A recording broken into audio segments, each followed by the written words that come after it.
This is Adbn News at 7. Good morning, I am Chijioke Okafo. Now on the news in detail. The Presidential Working Group on the National Policing Bill has announced that the executive draft bill for the establishment of state police will be ready for President Bola Tinubu's review on September 3, 2026. Chief of Staff to the President and Chairman of the Presidential Working Group on the National Policing Bill, Femi Gbajabiamila, made the announcement while briefing State House correspondents after convening a meeting of the working group at the Aso Rock Presidential Villa, Abuja. Gbajabiamila said the approved work program was a 7-week milestone-driven exercise running from July 27th to September 14th, 2026. Intended to transform policing to become more responsive to current realities of the communities that they protect. While presenting national standards, national security, and the rights of every Nigerian. The legislative process has advanced considerably. The Senate approved the State Police Constitutional Proposal on 24th of June 2026, and the House of Representatives passed the Executive State Police Bill on 23rd July 2026. The constitutional amendment is, however, not yet in force. It must obtain the approval required from the State Houses of Assembly as prescribed under the Constitution. Until that process is concluded and the necessary implementing laws are enacted, there is no operational state police service anywhere in Nigeria. Gbajabiamila further announced that the website nationalpolicingbill.com went live on Monday and will give Nigerians a direct channel to submit memoranda for roughly 2 weeks, with a possible extension for a national consultation to be held to allow public engagement with the draft clauses. The President has also approved a multidisciplinary policy advisory committee chaired by Honorable Justice Mohammed Abdullahi Liman, who's here with us. Its membership draws from the judiciary, the academia, the police and security agencies, justice sector reformists, public policy experts, technology and data experts, the National Assembly, the Office of the National Security Advisor, the Nigeria Police Force, Nigerian Bar Association, the Nigerian Governors Forum, and State Attorneys General. The committee includes direct subnational perspectives, with State Attorneys General drawn from across the 6 geopolitical.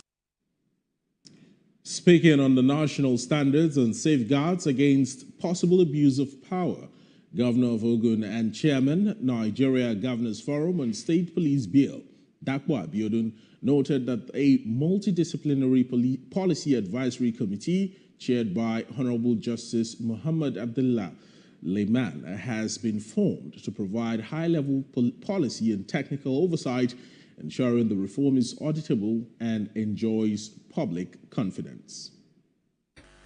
Someone has to be responsible for ensuring that amendment now reflects in a bill that can be operated, and that's what we're working on. So this bill has to do with different consequential amendments to other parts of the Constitution that we may not even realize. For example, the firearms bill, which only allows and recognizes a unitary policing system, now has to be, and so many other bills, areas of separation. Where do the powers of the federal police stop? Where do the powers of the state police start? Vice President Kashim Shettima has called on local and foreign investors to take advantage of Nigeria's improved economic outlook, declaring that Delta State is strategically positioned to emerge as one of the country's foremost investment destinations as the federal government's economic reforms continue to restore investor confidence. Speaking at the opening of the Delta State Economic and Investment Summit 2026 in Asaba, Shettima said the bold reforms initiated by President Bola Tinubu's administration has strengthened macroeconomic stability, improved Nigeria's global credit profile, and created the right environment for long-term investments. According to him, increased federal allocations arising from ongoing fiscal reforms have empowered state governments to pursue ambitious development programs, while recent upgrades by Fitch Ratings, S&P Global Ratings, and Moody's reflected growing international confidence in Nigeria's economy. This is a race we must welcome, a race that proclaims growth rather than conflict, a race in which the prize is employment, prosperity, and human dignity, a race for the future. I am therefore honored to join the government and people of Delta State in this march towards that future. Since we assumed the mantle of leadership, we have scarcely taken a break from summits, strategy sessions, and investment dialogues. We promise to place Nigeria on the path of growth, and each gathering offers another platform for turning that promise into enterprise. That healthy rivalry, Nigeria discovered the full measure of her wealth. Also commended Governor Sheriff Oborowori for convening the summit. Shettima said the federal government will continue working with subnational governments to eliminate barriers to enterprise and support credible investments. Earlier in his address, Governor Sheriff Oborowori announced that the state government had set aside $100 million as viability gap funding to de-risk strategic private sector investments, describing the initiative as a major step towards converting investment commitments into bankable projects. He said the summit was conceived to move beyond discussions and deliver measurable investments capable of accelerating industrialization, economic diversification, and job creation. The governor said Delta, with an estimated economic value of about 17 trillion naira, remained one of Nigeria's most attractive investment destinations because of its abundant natural resources, improving infrastructure, sound fiscal management, and investor-friendly policies. Of the Delta State Ease of Doing Business Council, chaired by me, is one of the major reforms we have undertaken to enhance the ease of doing business in the state. Also worthy of note is the granting of waivers of payment of tenant rates, fees, levies, and other charges to investors for up to 5 years after commencement of business. In her keynote address, Director General of the World Trade Organization, WTO, Dr. Ngozi Okonjo-Iweala, urged Delta states to leverage on global supply chain realignments, the African Continental Free Trade Area, AFCFTA, and Nigeria's economic reforms to position itself as the country's next industrial growth hub. Okonjo-Iweala advised the state government to concentrate investments in strategic sectors, including the Delta Special Economic Zone, agro-processing, blue economy, oil and gas value addition, marine logistics, and digital infrastructure, while investing in artificial intelligence and digital connectivity to prepare young people for the future. Renowned Pan-Africanist Professor Patrick Lumumba challenged African governments and investors to have greater confidence in the continent's economic potential, insisting that Africa possessed the resources, talent, and entrepreneurial capacity to drive sustainable development.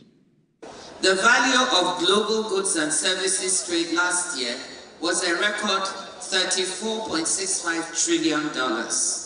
In volume terms, world merchandise trade grew by 4.6% in 2025, with surging demand for AI-related goods more than compensating for weaknesses linked to tariff increases and trade policy uncertainty. African merchandise export volumes grew by 10.3%, driven by minerals, metals, fuels, and agricultural products like cocoa. Global services trade grew by 5.3% and by nearly 6% for digitally delivered services trade. It's equally tragic that in our interpretation and understanding of who an investor is in the continent of Africa, we still don't think that fellow Africans are investors. We think, and allow me to be blunt, that our investors must be Malaysians, We think that our investors must be Brazilians. We think that our investors must be Chinese. Also speaking, Anambra State Governor Professor Charles Soludo said Nigeria's macroeconomic fundamentals had improved considerably, noting that the country had moved from capital flight in 2023 to a more stable and predictable exchange rate environment in 2026. He advocated stronger economic collaboration between Delta and Anambra states and urged governments to make investment promotion a continuous process rather than an occasional event. Adbn's Delta State correspondent Charles Kosipri reports that the Minister of Finance, Professor Taiwo Oyedele, in his presentation highlighted that President Tinubu's administration's reforms, including subsidy removal and foreign exchange liberalization, has significantly increased revenues available to states and local governments for development. Moving on, the All Progressives Congress has intensified preparations for the August 15th Osun State governorship election, with its National Campaign Council holding its first strategic meeting since the inauguration of the council. The meeting, chaired by Imo State Governor Hope Uzodimma, focused on campaign coordination, mobilization, and operational planning as the party seeks to secure victory for its governorship candidate, Bola Oyebamichi. The meeting also focused on reinforcing APC's campaign structure, with members tasked with developing strategies to support the party's governorship bid. Inform all of us that we have been invited to work. And what is that work? To go and support our brothers and sisters in Osun State to win the forthcoming election. This meeting is not for merrymaking. It's not for any gambling. It is for people to come and offer. The meeting ended with a directive for all campaign subcommittees to commence work immediately as the APC steps up preparations for the August 15th Osun State governorship election. President of the Senate, Godswill Akpabio, says effective grassroots governance is key to rural development as it strengthens local economies and improves the living standards of residents. Senator Akpabio, represented by his wife, Dr. Mrs. Unorma Ekaite Akpabio, made the remark while commissioning projects in a local government area of Akwa Ibom State. Adbn's correspondent David Esong reports. Commissioned this project on behalf of the Senate President in the name of God. Senate President Godswill Akpabio, represented by his wife, Dr. Mrs. Unorma Ekaite Akpabio, commissioned several projects for residents of Ini local government area. During a courtesy visit, Paramount ruler of Ini local government, His Royal Majesty Edidem Udoite Edon, commended the cordial working relationship between the President of the Senate and the Governor of Akwa Ibom State. The Senate President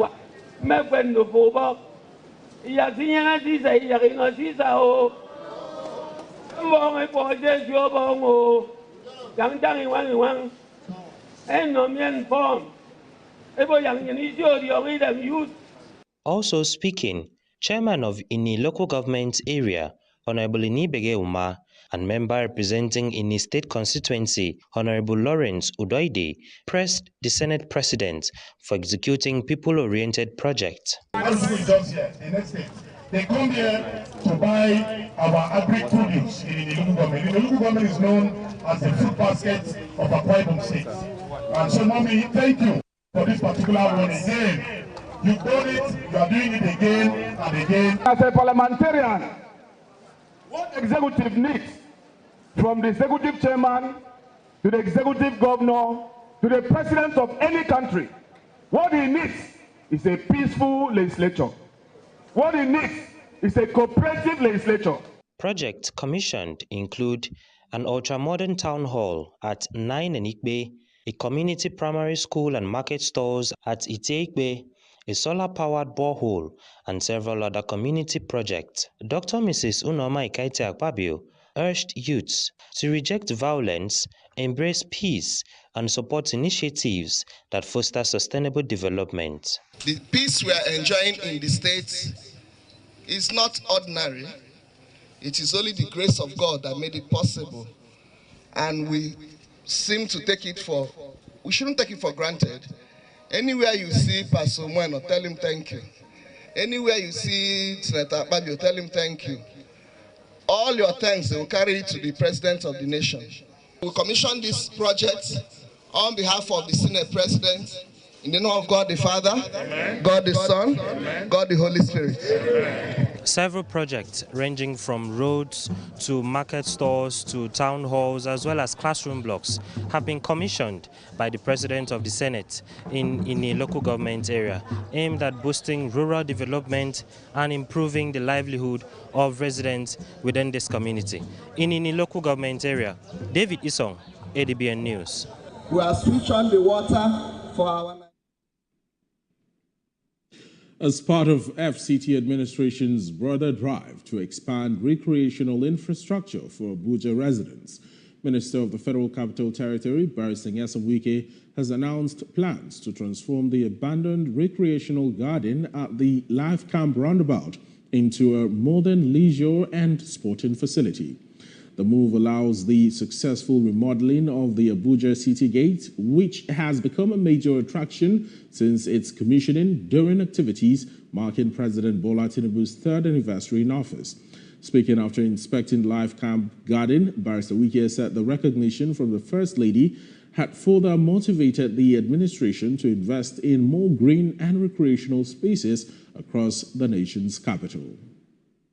I made promise that we are going to turn around the recreation center at Life Camp, which have been abandoned.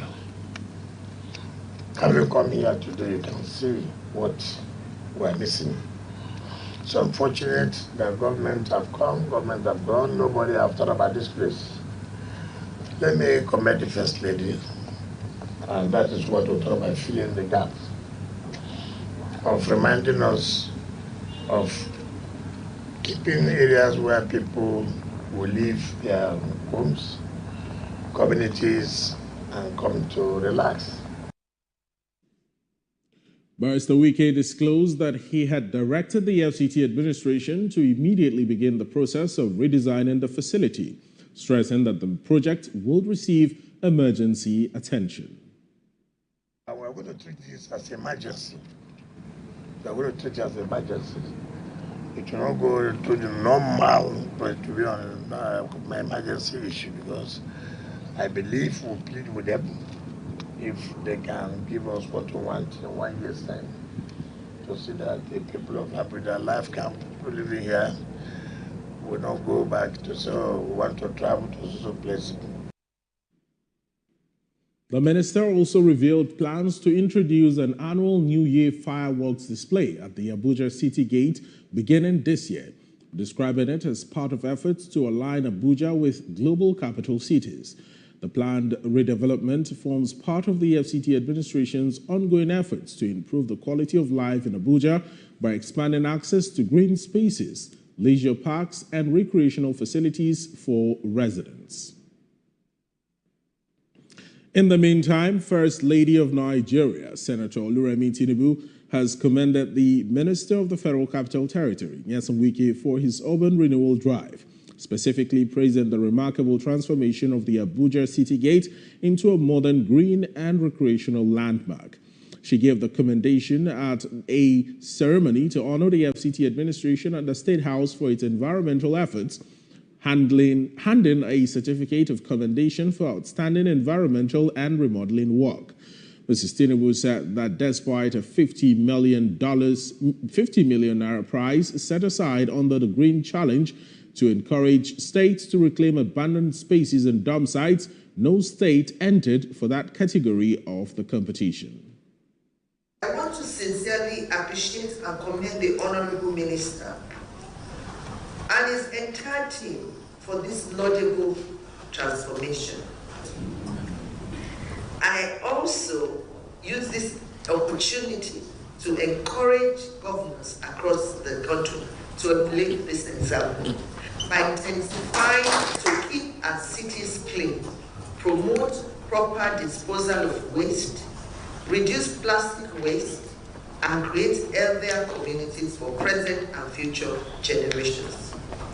I am honored to present the certificate of commendation because that's what we can do. In his remarks, the FCT minister expressed gratitude to the First Lady for personally inspiring the transformation of Abuja's City Gate. Honoring us, we are supposed to honor you for that initiative. We want to sincerely thank you, And because of that initiative, just this morning I've called the executive secretary, acting executive secretary of the FCDA to call Jonas Beggar to go to live camp. There's an area in live camp where that can be replicated.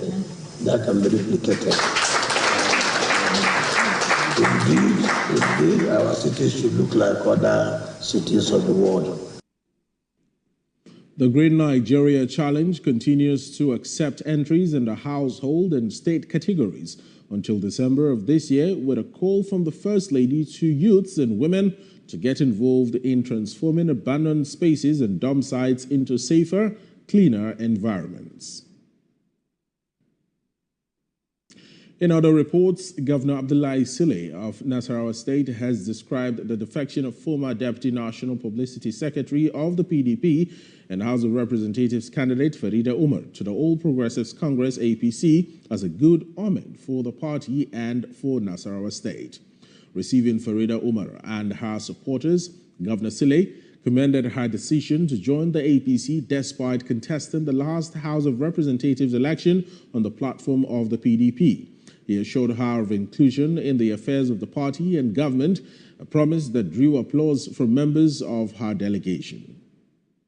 I want to, first and foremost, welcome you to a place where you belong. You naturally belong to this ship of success. You naturally belong because of your influence. And I really thank you, Honorable Farida Umar. And I thank all the other people that you came with. And I promise you that we will not let you down.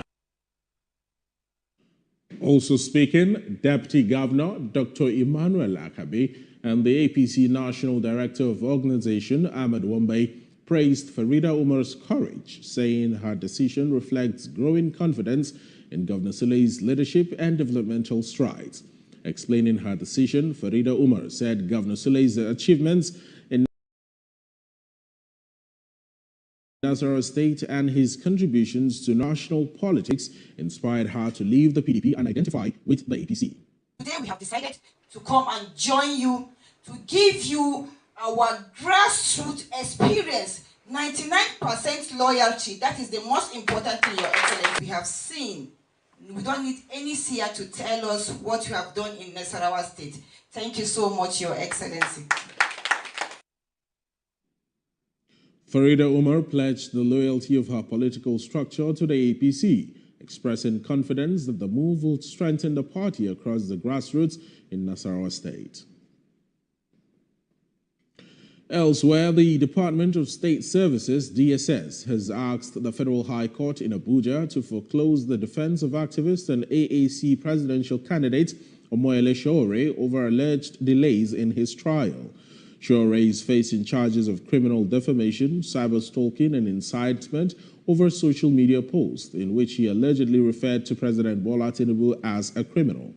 DSS counsel Akinloku Kainde, SAN, made the application after Showere's lawyer sought an adjournment, citing delays in the processing of documents required for the defense. You're watching Adbn News at 7. Stay with us for more stories after the break.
You're welcome back. Federal government has commenced the 2026 Tertiary Institutions National Laureate Program to identify and reward outstanding academic research in Nigerian tertiary institutions. The program will recognize exceptional undergraduate dissertations, master's thesis, and doctoral policy research from eligible universities, polytechnics, colleges of education, and other tertiary institutions.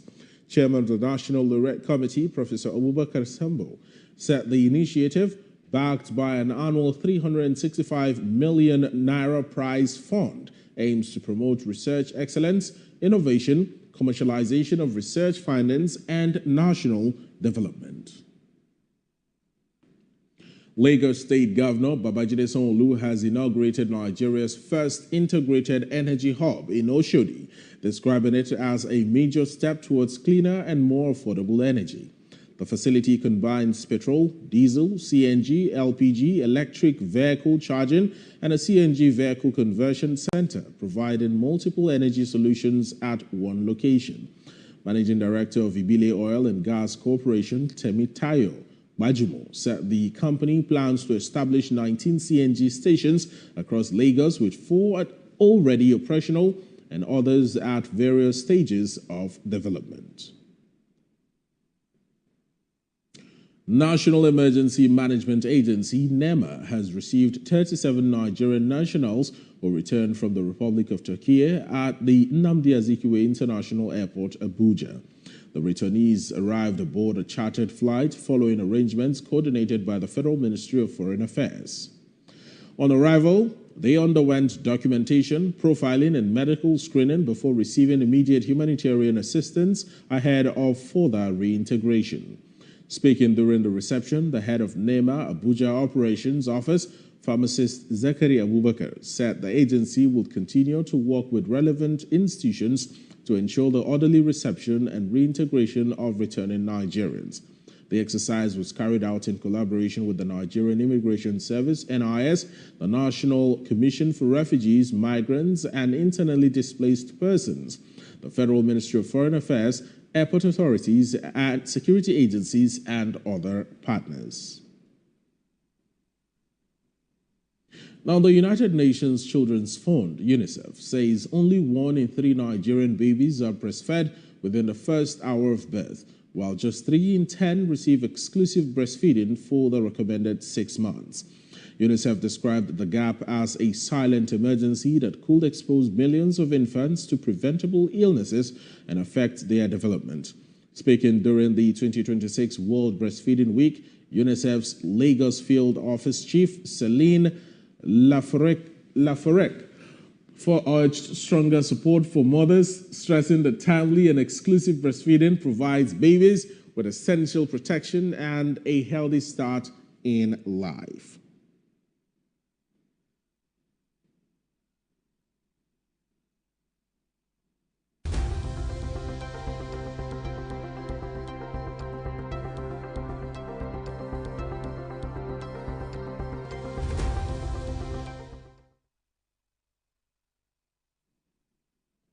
On the foreign scene, Burkina Faso has been placed on the Civicus Monitor watch list over what the organization describes as severe restrictions on civic freedoms and growing crackdown on civil society. Civicus rated the country's civic space as repressed, citing the suspension or dissolution of more than 1,100 civil society organizations, alongside reported arrests, censorship, and forced disappearances involving critics, journalists, and activists. The organization linked the development to increasingly restrictive laws, including the Freedom of Association law enacted in July 2025. It said military authorities dissolved 118 civil society organizations in April and suspended another 564 between April and May.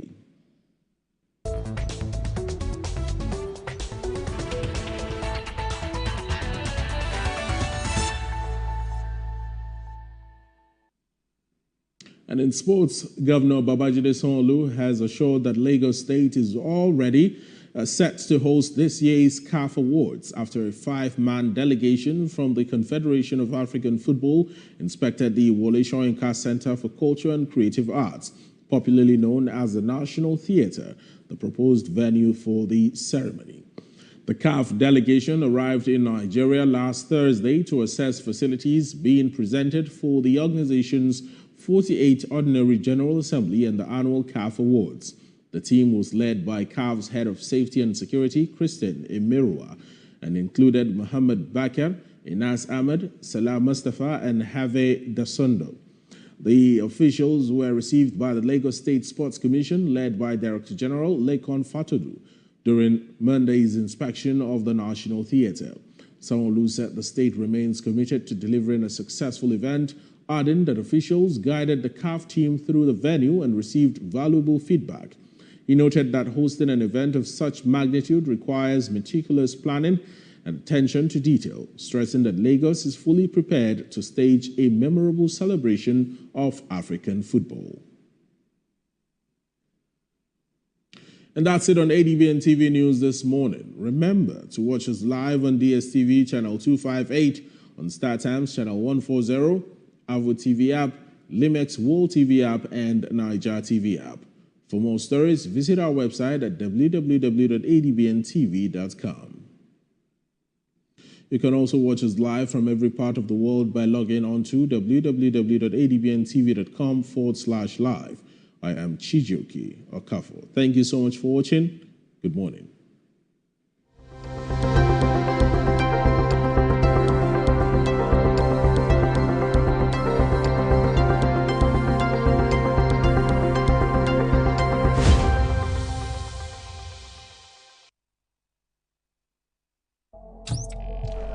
Every second, a story breaks. President Bola Ahmed Tinubu has formally presented the 2026 appropriation bill to the National Assembly. The nation reacts. The world shifts. History moves in real time. Before the noise, before the opinions. One screen keeps you connected. From the headlines shaking the nation to the stories everyone talks about tomorrow. Stream anytime, anywhere. When the story matters, you know where to turn. ADBN. Sizes. PVC distribution will begin at the registration area centers from Wednesday, the 22nd of July, before moving to INEC local government area offices from Wednesday, the 29th of July to Friday, the 7th of August, between 9 a.m. and 3 p.m. daily, including weekends. Remember, PVC collection is strictly personal. No one can collect your card on your behalf, and without your PVC, you cannot be accredited or vote on election day. As Osun prepares to elect its next governor and deputy governor, visit your designated PVC collection center before the deadline. Collect your permanent voter cards and take your place in deciding the future of Osun on Saturday, the 15th of August, 2026. Get your PVC. Protect your vote. Stay updated on our latest series of voter education on the ADBN Enlightenment Campaign. Every day, across forests, highways, towns and villages, brave men and women stand watch so that Nigeria can sleep. They leave their families behind, confront danger head-on, and make sacrifices many of us will never see. Yet, the enemies of our nation continue their assault. They target our children. They murder innocent citizens. They force families from their homes. They turn thriving communities into places of fear and uncertainty. Their goal is simple: to break our spirit, divide our people, and steal the future of our nation. But Nigeria is stronger than terror. As we demand greater accountability, stronger security measures, and more effective action from those entrusted with our safety, we must also play our part. Support our security forces. Salute their gallantry. Stand with those who stand for us. If you see something, say something. Let us be our brother's keeper. We must never surrender to fear, despair, or hopelessness. This is not the time for division, not by tribe, not by religion, not by region, not by political party. Because terror recognizes no ethnicity, no faith, and no ideology. Its enemy is all of us. And together, united as one people, we can defeat it.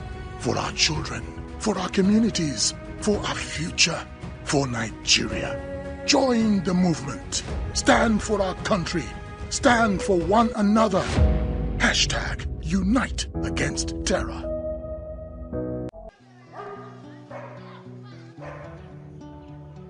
Routine has a way of hiding things. The work gets done, orders are delivered, bills get paid, the days keep moving. From the outside, everything appears exactly as it should. But experiences have a way of leaving things out. I spent most of my time here in my studio making clothes and sourcing fabrics and all of that. Sometimes talking about your problem, especially to people who don't know how you feel, is sometimes I feel is disturbing to them as well. So I just keep it to myself, and just keep it to myself. Yes. Sometimes it's not just facing it heads on. It's about the individuals around you, building a good support system. And the support system, it's more like the basic. Say the smallest, the family is the smallest unit of the society. So it can start from there as well. The words and how we show support and know that it's not, they go through this pressure and be there. Every help might not be just necessarily financially. Emotional support is also important. Psychological support, words of affirmations.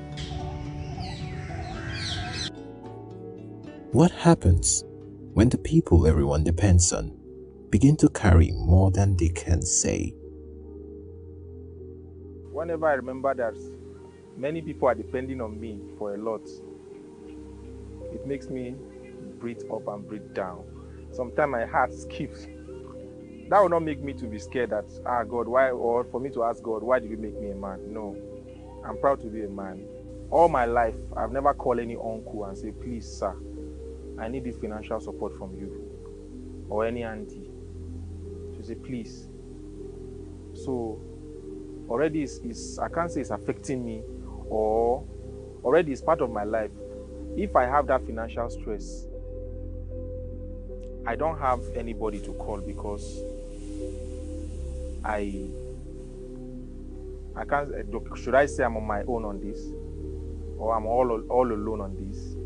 But how do I manage it? That is where hustling comes in. Many men who appear to be successful, or responsible, or dependable, are actually dying underneath. Underneath, many of them are carrying grief, disappointment, fear, trauma, loneliness, depression even, that they've never shared with anyone. They've not shared with their partners. They don't share with their friends. They try to toughen it up. And sometimes they don't even face the truth themselves. They hide everything very deep down. Being strong isn't pretending that nothing affects you.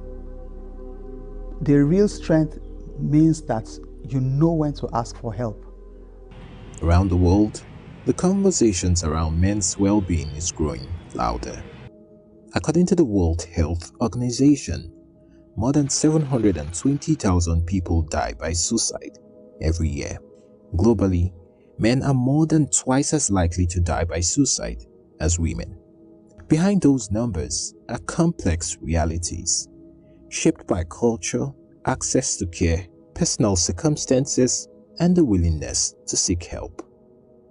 One individual can also start change, can also begin a change. And one individual can also, in a negative aspect, can also be the source or start of destruction.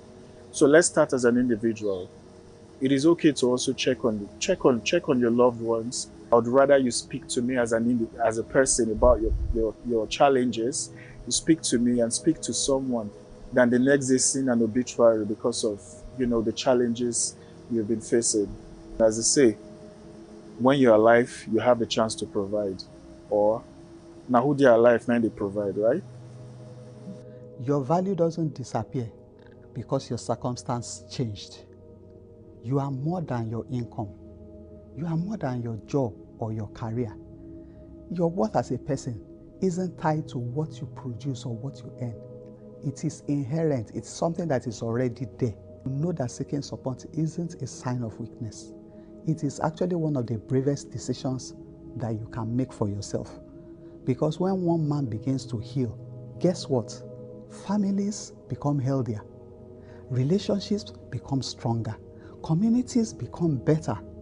And the ripple effect, continues to go outwards, right? And affect everybody. The demands of life may never disappear. But psychologists say fulfillment isn't defined by how much we endure. It's found in purpose, in connection, and in having the space to be human, even when life expects us to be strong.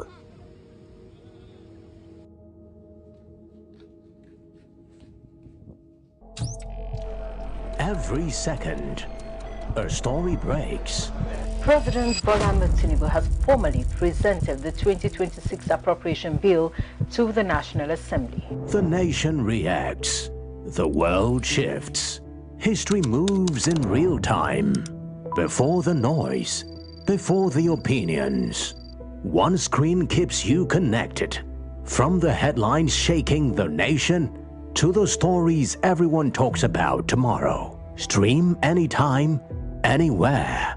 When the story matters, you know where to turn. Adbn. A part of you. Did you know vote buying and vote selling is a criminal offense? Under Nigerian law, the punishments for vote buying and selling includes a fine of 5 million naira, a 2-year jail term, or both. Through strict legislative updates to the repealed Electoral Act 2022 ahead of the upcoming general elections, the National Assembly significantly stiffened these penalties. Under the current legal framework, Section 22 of the new Electoral Act 2026, the fine was escalated from previous limits, which capped punishment at 500,000 naira and 12 months in prison.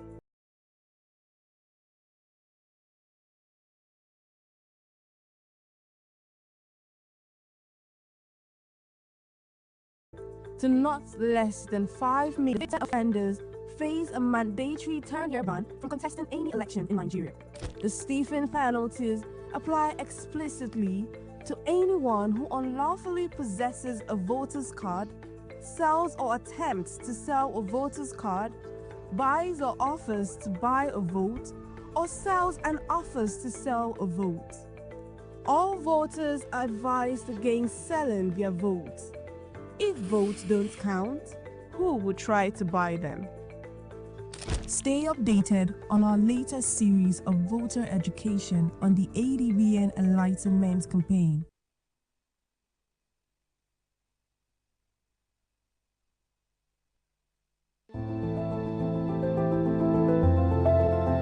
It doesn't take a pandemic or an epidemic to know that clean hands save lives. Hand washing is essential anytime, anywhere to protect your health. So keep washing your hands, not just when they're dirty, but even on the go. Stay safe, stay healthy, keep your hands clean.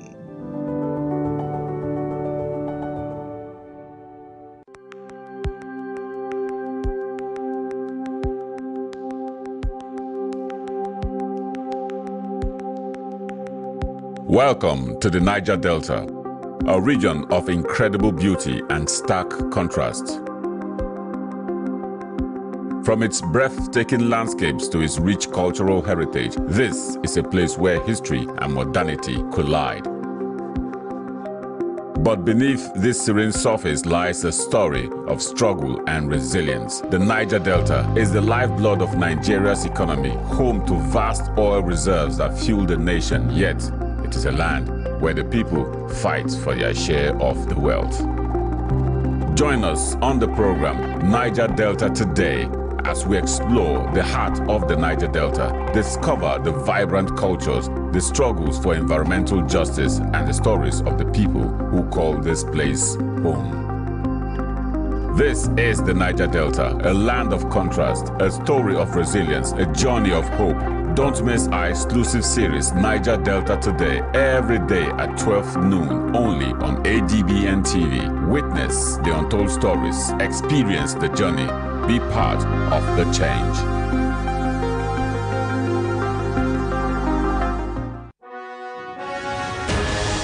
The global business is never static. Watch the market report on Adbn TV for business information, latest happening business deals, government economic policies, stock, crude oil and commodity trading, financial upstick and downstick, and the world of organized private sector. The market report showing on Adbn TV 1 to 2 p.m. Monday to Friday. The market report bringing you up to speed in the business world. Every day, decisions are made, policies are announced, challenges emerge, and lives are changed. But beyond the headlines, beyond the politics, beyond the noise, are the conversations that matter.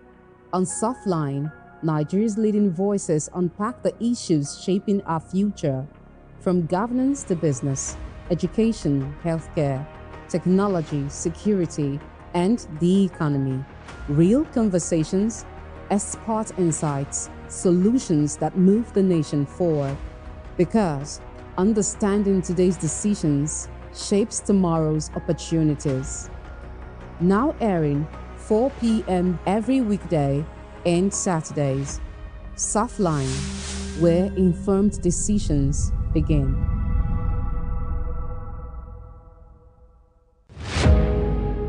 Every day, across forests, highways, towns, and villages, brave men and women stand watch so that Nigeria can sleep.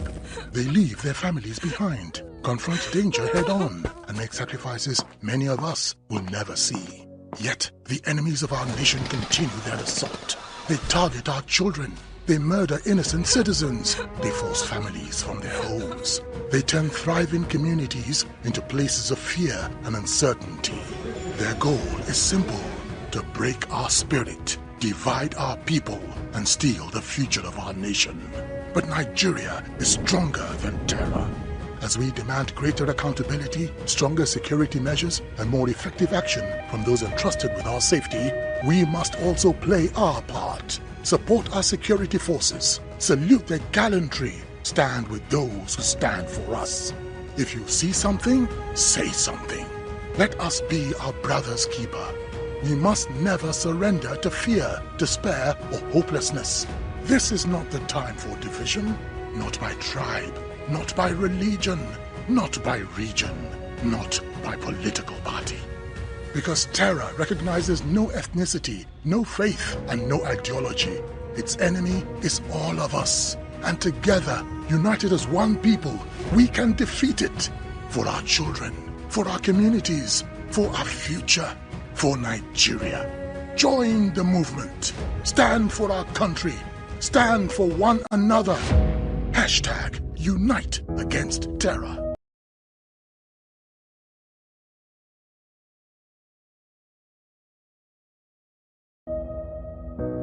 Did you know? At that meeting, the Secretary of the Working Group presented the profiles of the Policy Advisory Committee approved by His Excellency President Bola Ahmed Tinubu, GCFR, and briefed members on the implementation work plan, its principal milestones, and the outcomes expected at each stage. Now, this is a monumental reform that Nigerians have debated over for many years. The question before the country is how we transform our policing architecture to become more responsive to the realities of our communities. Thus, our central task is now to design a lawful, professional, and sustainable federal and state policing system that places greater capability closer to the people while presenting national standards, national security, and the rights of every Nigerian. The legislative process has advanced considerably. The Senate approved the state police constitutional proposal on 24th of June 2026, and the House of Representatives passed the executive state police bill on 23rd July 2026. The constitutional amendment is, however, not yet in force. It must obtain the approval required from the state houses of assembly as prescribed under the Constitution. Until that process is concluded and the necessary implementing laws are enacted, there is no operational state police service anywhere in Nigeria, and the Nigeria Police Force remains the constitutionally recognized police institution. Now, this distinction is very important. The constitutional amendment creates the authority, if you like, the permission, and broad architecture for federal and state policing. However, it does not by itself provide the complete operating system.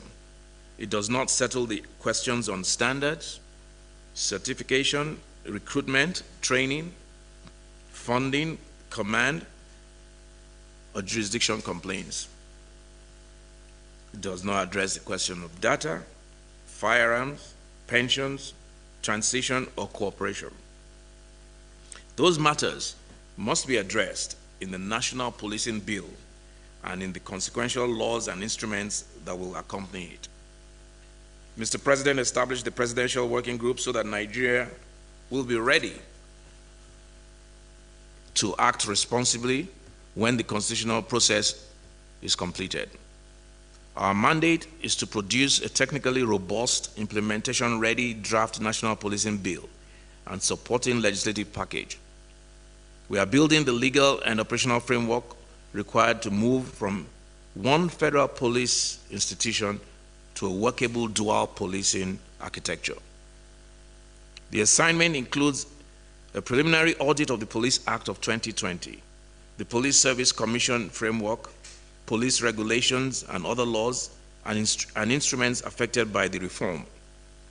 It includes provisions on national minimum policing standards, objective analysis of state readiness and certification, federal, state, and interstate cooperation, clear jurisdictional rules, independent personnel and complaints institutions, human rights, custody and use of force safeguards, rank equivalence analysis, transfer, secondment and pension portability, criminal information, forensics and interoperable data systems, firearms control, funding, and grant conditions. It includes federal intervention structures and the orderly treatment of existing security outfits, assets, liabilities, records, and pending cases.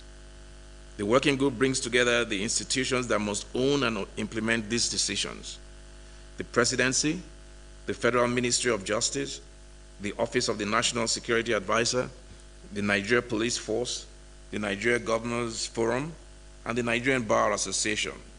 Its secretariat will conduct the research, legal audit, policy analysis, drafting, data processing, consultation, document control, and preparation of the final transmittal package.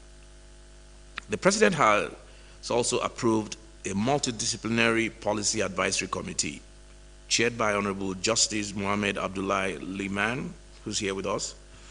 Its membership draws from the judiciary, the academia, the police and security agencies, justice sector reformists, public policy experts, technology and data experts, the National Assembly, the Office of the National Security Advisor, the Nigeria Police Force, Nigerian Bar Association, the Nigerian Governors Forum, and State Attorneys General.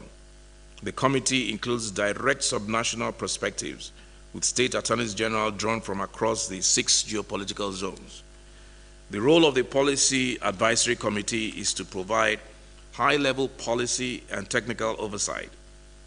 It will test assumptions, identify gaps, review the policy outline and successive versions of the bill, and validate the supporting fiscal, transition, and implementation materials before they move to executive consideration. In a reform of this sensitivity, independent oversight and a documented record of comments and dispositions are essential to both quality and public confidence.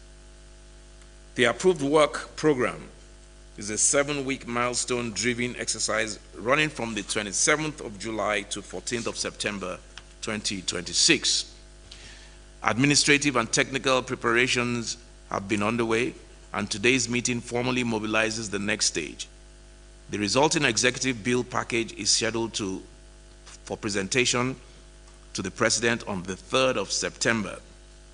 Subject to his approval, a national consultation on the completed draft will follow.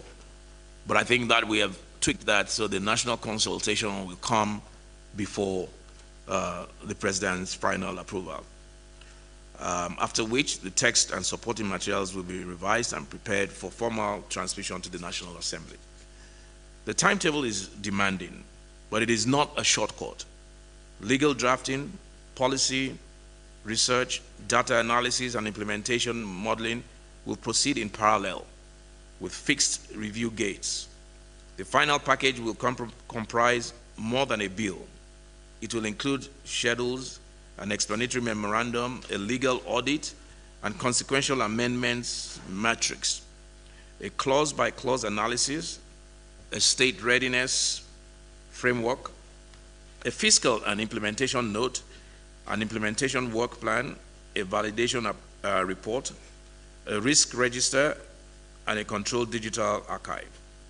These are the materials required to make the reform defensible, auditable, and capable of implementation. The government is proceeding on a clear principle. Local policing capability must be matched by national safeguards.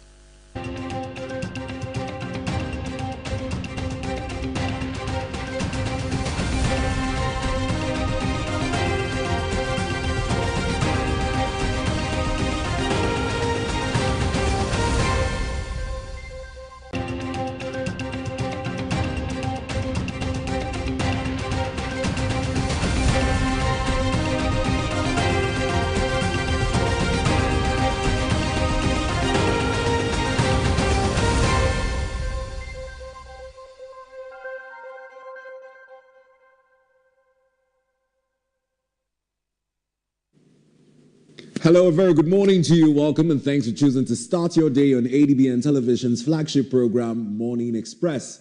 I am Beto Bryan. I'm not alone, as you can see. I'm in the company of my colleague, Cynthia Okosa. Cynthia, good morning to you. Good morning, Beto. How was your night? Very well, thanks for asking. Good morning, Nigeria, and welcome to yet another edition of Morning Express. Like my colleague has stated, a lot is in the news this morning. You want to stay put so that you can get the latest update on what is happening in the political space and every other update as per news that you will get from us this morning. So before we go any further, we want to have this short break, and when we come back, it would be the newspaper headline straight up. Stay with us, don't go nowhere.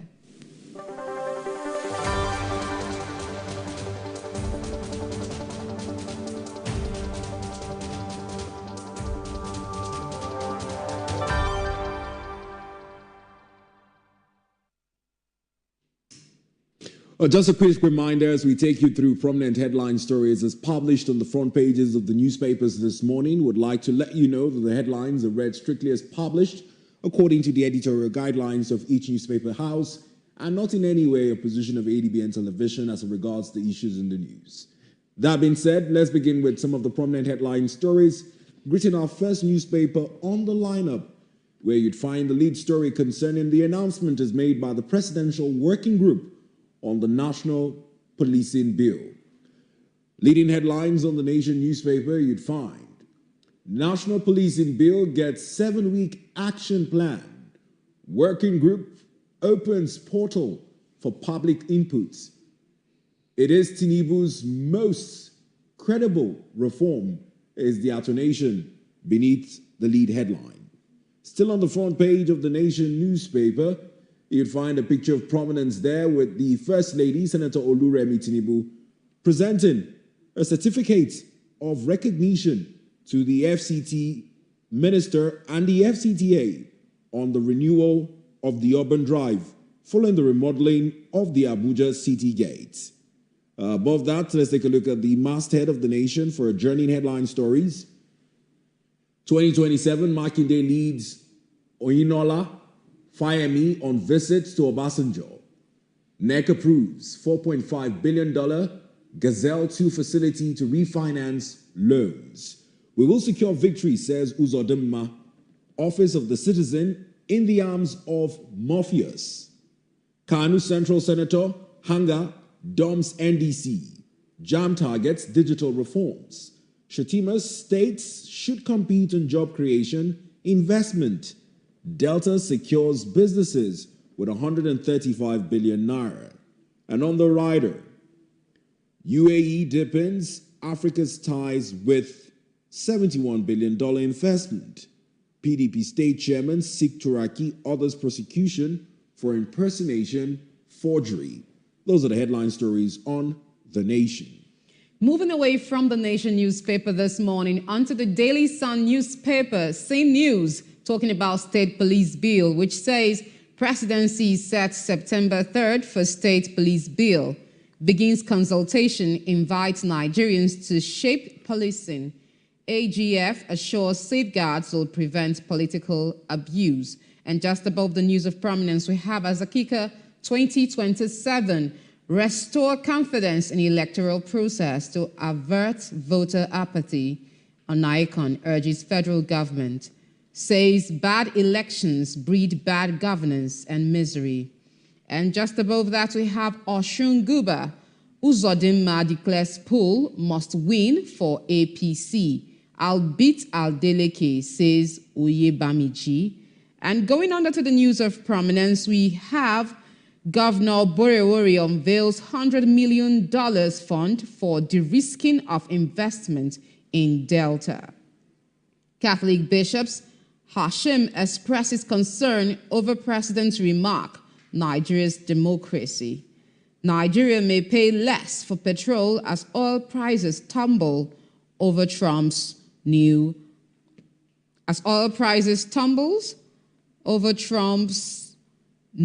stand on Iran. Fresh concerns trail recruitment of Nigerian women into Russian Alabuga scheme. I take that again. Fresh concerns trail recruitment of Nigerian women into Russian Alabuga scheme. And that's the march on the Daily Sun newspaper. Away from the Daily Sun this morning, up next is the Daily Monitor newspaper, where you'd find the lead headline as it reads, "No amount of propaganda can hide Nigeria's hardship. Atiku replies presidency. Questions FG's continued borrowing despite claims of improved revenue generation, higher tax collections." Beneath the masthead are four more headline stories. Dangote, Sonoma signed $800 million MOU to expand Itori cement plant capacity to 12 MTA. Again, DSS prays court to foreclose Showare's defense for allegedly frustrating trial. Abducted Kebbi High Court judge regains freedom, says police. Nikon confirms 43 reinsurance meets NIR 2025 capital requirements. 2027, present your scorecard to convince Nigerians to vote for you, Mamadou tells Tinubu. And now to the rider, where you'd find State Police. FG unveils 7-week roadmap for National Policing Bill. Executive bill for presentation to President Tinubu on September 3, says Femi Bajabiamila. Whilst the picture of prominence shows the managing director of Dangote Group at the MOU signing with Sonoma. Those are the headline stories on the Daily Monitor. Next is the Vanguard newspaper that has similar stories talking about the quality of life of Nigerians, and it says, Nigeria's quality of life took us to Tinubu, says Onaikon. Says, we're done talking, tells president to govern better. And just above this news, we have 2027, Nigerians, not Obasanjo, will decide elections, says ADC. Economic Summit, Shatima, Okonjo-Iweala, Elumelu, others seek investments for Delta. I pity Tinubu, but more concerned for Nigeria, says Olawepo Hashim. And just above it, we have FCCPC, 6 uniform consumer protection as states open electricity markets. Going under the news of prominence, we have PFIPC, allow me testify, I am being made scapegoat, says Adeyemi, seeks administrative clearance to appear before reps panel. And just underneath it, the news on the right says, NEC approves refinancing of $3.3 billion project Gazelle to optimize costs, unlock additional liquidity. APC, Adeleke clash over notorious criminals protection. Oyebamiji unveils 100-day agenda targets workers' welfare. What Tinubu told me after staff member died in my residence, says Umahi. And that's the news on the Vanguard newspaper. Away from the Vanguard newspaper, a member of the National Peace Committee and the Catholic Bishops' Conference of Nigeria, John Cardinal Onyenka, has been in the news quite lately following his criticisms of President Bola Ahmed Tinubu's comments on politics being a ground for all fair inputs. Headlined on our next newspaper, The New Telegraph, you'd find a similar headline story to that as earlier captured on the Vanguard. It reads, 2027 Nigerians won't vote if they believe APC will win. Statement credited to Onyenka. Straplines read, warns against weakening legitimacy of governments that will emerge from polls. Calls for restoration of public confidence in electoral process. Security, economy will decide 2027 election, says the African Democratic Congress. No amount of propaganda can hide Nigeria's hardship, Atiku tells presidency. Tell Nigerians your position on 2027 polls. PDP faction urges Jonathan. Counterinsurgency, IGP honors 14 officers for exemplary courage. First Lady to governors, emulate Wike's green transformation in Abuja. NYSC makes NARD clearance mandatory for core members' mobilization. Above the masthead, a report says CBN recovered 752.85 billion naira intervention loans from debtors. Tax, NRS unveils guidelines for virtual assets, P2P transactions. And now beneath the picture of prominence, where you'd find a photograph of the attendees of the Delta State Economic and Investment Summit 2026. The writer story reads, State Police panel prescribes national safeguards for establishment. 6 inputs from stakeholders, public for inclusivity. Bill to be ready for Tinubu's review, September 3, says Bajabia Mila. Naiti probe, again, Senate summons NNPCL, CBN, others. Issues 72-hour deadline as PAC threatens constitutional sanctions. The sidebar is a study that says lower protein consumption shows longevity benefits. More on that is on the inside page 29. Other stories adjourning that NEC approves refinancing of $3.3 billion Project Gazelle to optimize cost, unlock additional liquidity. Abducted Kebbi Judge regains freedom. Those are the headline stories on the New Telegraph. Away from the New Telegraph newspaper, onto the Punch newspaper. The other presidential aspirants are making headlines where they said 2027, Tinubu, Atiku, Obi, weigh ex-governors for campaign DG roles. Uzodinma, Almakura, Tamboa among frontrunners for presidential campaign DGs. INEC opened 2027 presidential campaign August 19th. Obi may pick campaign DG from Southwest. APC, ADC, and DC to unveil presidential campaign teams next week. And just above this news of prominence, we have storm over fake agency probe as reps prepare final report. Coming under the news of prominence to the sidebar of your rights, we have Tinubu to review state police bill September 3rd. Labour gives federal government August 11th ultimatum over wage award. 30 years after Atlanta Gold have not been rewarded, says Bonfrey. And that's it on the Punch newspaper this morning. Away from the Punch newspaper, let's take a look at the Blueprint newspaper next. On the Blueprint this morning, protect your name, denounced Turaki-led NWC noun. PDP chairs tell Jonathan. Party rejects identity theft, distortion of court judgments. This is as the Tanimu Turaki-led NWC uploaded the credentials of former President Goodluck Jonathan as the PDP's presidential candidate, as against the upload by the other faction of Senator Sandy Onor's credentials. Above the masthead, Galaxy Backbone, FMB, Naseni bosses earned Blueprint Awards on merit. NYSC to graduates. No e-registration database.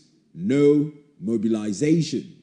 And on the rider, State Policing Bill, ready for Tinubu's review, September 3, says Bajabia Mila. Working group targets implementation, ready, draft. Still on the front page of the Blueprint, a few more rider stories. Prosperity will judge you well for developing FCT, Remi Tinubu hails Wike. Breastfeeding most effective investment in child survival, says UNICEF, WHO. First Hold Course sets new banking record with 6.2 trillion naira market capitalization. DSS, community vigilantes neutralize bandit kingpins, Akiki. 60 others in Castena. Those are the headline stories on the Blueprint. Away from the Blueprint newspaper onto the News Direct newspaper, the story of prominence has it, metering rate hits 59.69% as discos gain over 227,000 customers in 2 months. And just above this news, we have 5 developers secure $14.3 million funding for renewable energy project. Delta government launches $100 million viability gap fund to boost investment. And NAFDAC joins £3.7 million international research project to detect fake vaccines. And coming under the news of prominence, the sidebar to your right, abducted Kebbi judge regains freedom after 1 week. Tackle insecurity, not bus preaching, says Oyedepo. Okay, knock proposed FRSC Act amendment. And the news on the right says Lagos to host the 2026 CAF Awards ceremony. And those are the news on the News Direct.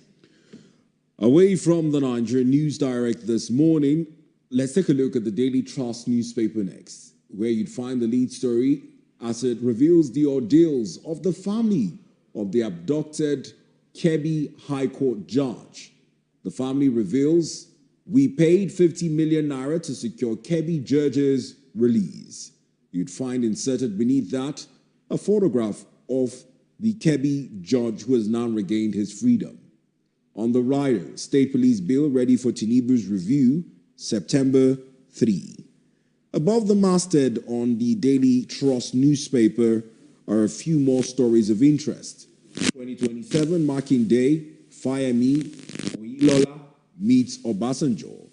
Oshun, Adeleke seeks President's intervention on killings.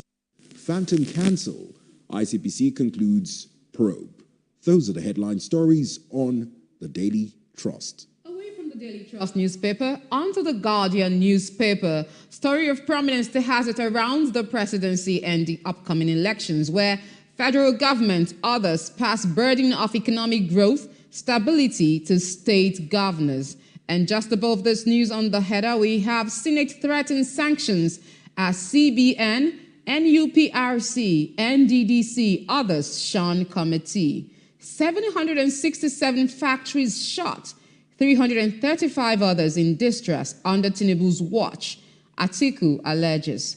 Nigerians, others lose $484 million to cyber attacks as Interpol warns of AI influence. And going on the news of prominence, the sidebar to your left, Jam to go paperless as INA unveils 5-year transformation roadmap. And just under the picture of prominence there we have federal government rallies public input on state police as report says death toll hits 5,091 in second quarter. Oshun polls, I'm not under pressure but don't trust police, says Adeleke. And just underneath that, Falana demands probe of suspicious deaths, warns against cover-ups. And going to the left side underneath, we have Enugu church abduction shows no Nigerian is safe, Obi warns. And the news on the right has it, Sowore reignites controversy over Tinubu's educational status. And those are the news on the Guardian newspaper. Away from the Guardian this morning, let's take a look at the Daily Times newspaper next. On the Daily Times, Akume Dangote Kalu Keyamo Amadu MDAP accept DTN at 100 awards. The picture of prominence speaks to that regard. Whilst above the masthead, FG unveils 7-week roadmap for national policing bill. NNPC profits fall 35% despite rising oil outputs, debt and revenue recovery. And now to the rider, you'd find NRS imposes 30% tax on corporate crypto profits on the new guidelines. Those are the headline stories on the Daily Times. Away from the Daily Times newspaper onto the Nigerian Tribune newspaper, it's countdown to Osun elections, and there are stories coming side by side as to the progress of the state. And it reads, the face of bad governance, the dancer was a mistake. We can see pictures of dilapidated roads, and a very familiar picture there says waste in Modakeke, Famia Road in Modakeke. And underneath it says, Osun people, let's remove the round peg from the square hole. New hope for the weak foundation. And just above the story of prominence, we go above to the header of the newspaper. It has APC more comfortable discussing Atiku than fixing Nigeria, says ADC. It says 2027 will be decided by over 200 million Nigerians. State police executive bill will be submitted to Tinubu on September 3rd, says Gbajabiamila. Orire abduction. Oyo Judicial Panel invites public memoranda. Submissions on school children, teachers' abduction close August 14th. And these are the news on the Nigerian Tribune. Away from the Tribune there, where the lead story was dedicated to criticize the Osun Governor Ademola Adeleke, the Daily Independent leads with the story, Indonesia's palm oil curbs wake-up call for Nigeria. Indonesia's palm oil curbs wake-up call for Nigeria. Whilst above the masthead, FG drafts legal framework guidelines for state police. Only 3 in 10 Nigerian infants exclusively breastfed, says UNICEF. Beneath that, you'd find Ariwa Youth Forum threatens to withdraw support for Tinubu. And to the rider, telcos record over 15 million internet subscriptions in 1 year. Nigerians need relief, not economic statistics, says Atiku. ADC accuses APC of using Atiku to distract from economic security crisis. And lastly on the rider, Ibori, the rise of a towering political enigma, is the concluding rider on the Daily Independent. And with that, we have a quick overview of as many headline stories that would guide our discussions on the program this morning. We'll go on a quick commercial break, and when we return, we hope to have our guest reviewer join us so we can begin our dialogue around the issues in the news. Stay with us.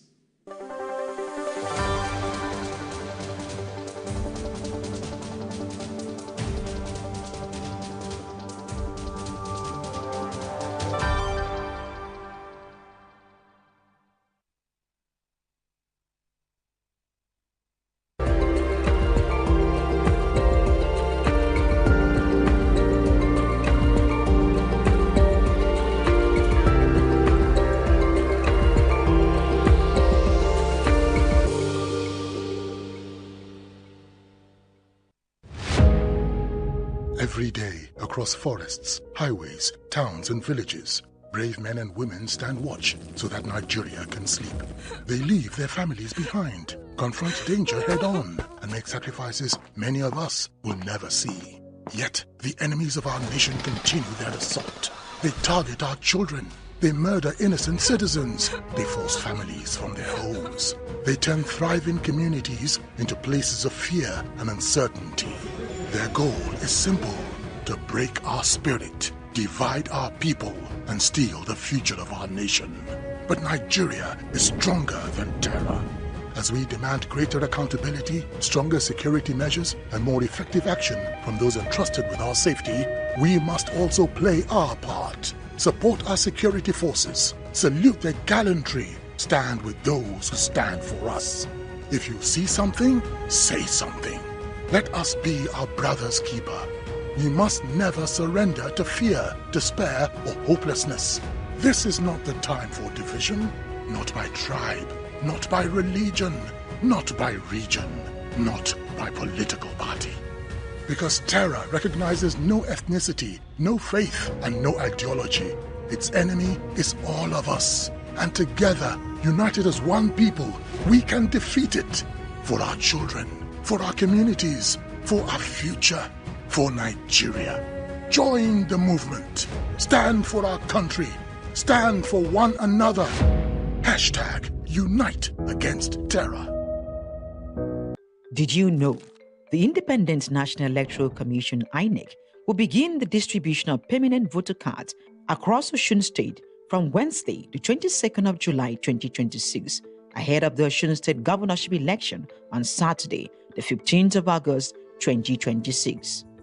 According to the Osun State Resident Electoral Commissioner, Mrs. Oluwatoyin Babalola, the exercise is for newly registered voters, citizens who apply for a transfer of their voter registration, those who requested replacement of lost or damaged PVCs, as well as voters who are yet to collect their cards from previous registration exercises. PVC distribution will begin at the registration area centers from Wednesday, the 22nd of July, before moving to INEC local government area offices from Wednesday, the 29th of July to Friday, the 7th of August, between 9 a.m. and 3 p.m. daily, including weekends. Remember, PVC collection is strictly personal. No one can collect your card on your behalf, and without your PVC, you cannot be accredited or vote on election day. As Osun prepares to elect its next governor and deputy governor, visit your designated PVC collection center before the deadline. Collect your permanent voter cards and take your place in deciding the future of Osun on Saturday, the 15th of August, 2026. Get your PVC. Protect your vote. Stay updated on our latest series of voter education on the Adbn Enlightenment Campaign. Every second, a story breaks. President Bola Ahmed Tinubu has formally presented the 2026 appropriation bill to the National Assembly. The nation reacts. The world shifts. History moves in real time. Before the noise, before the opinions. One screen keeps you connected. From the headlines shaking the nation to the stories everyone talks about tomorrow. Stream anytime, anywhere. When the story matters, you know where to turn. Adbn. A part of you. It doesn't take a pandemic or an epidemic to know that clean hands save lives. Hand washing is essential anytime, anywhere to protect your health. So keep washing your hands, not just when they're dirty, but even on the go. Stay safe, stay healthy, keep your hands clean.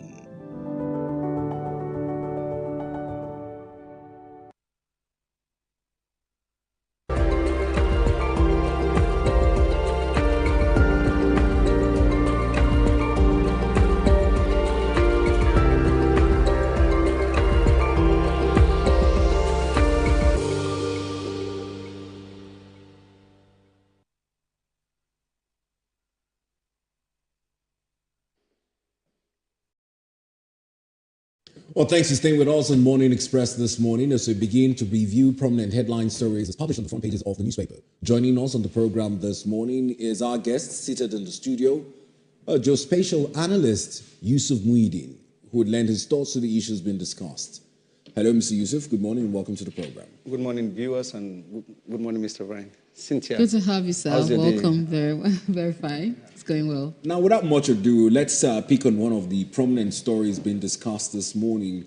And this is as the Presidential Working Group on the National Policing Bill did announce yesterday that the executive draft will be available for President Bola Ahmed Tinubu to review it come September 3. This is ahead of the implementation of the state police reforms.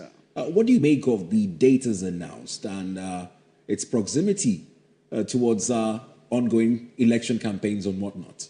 In everything in life, there is the right time for so many things to happen in our lives, and everything will be in place at its right time.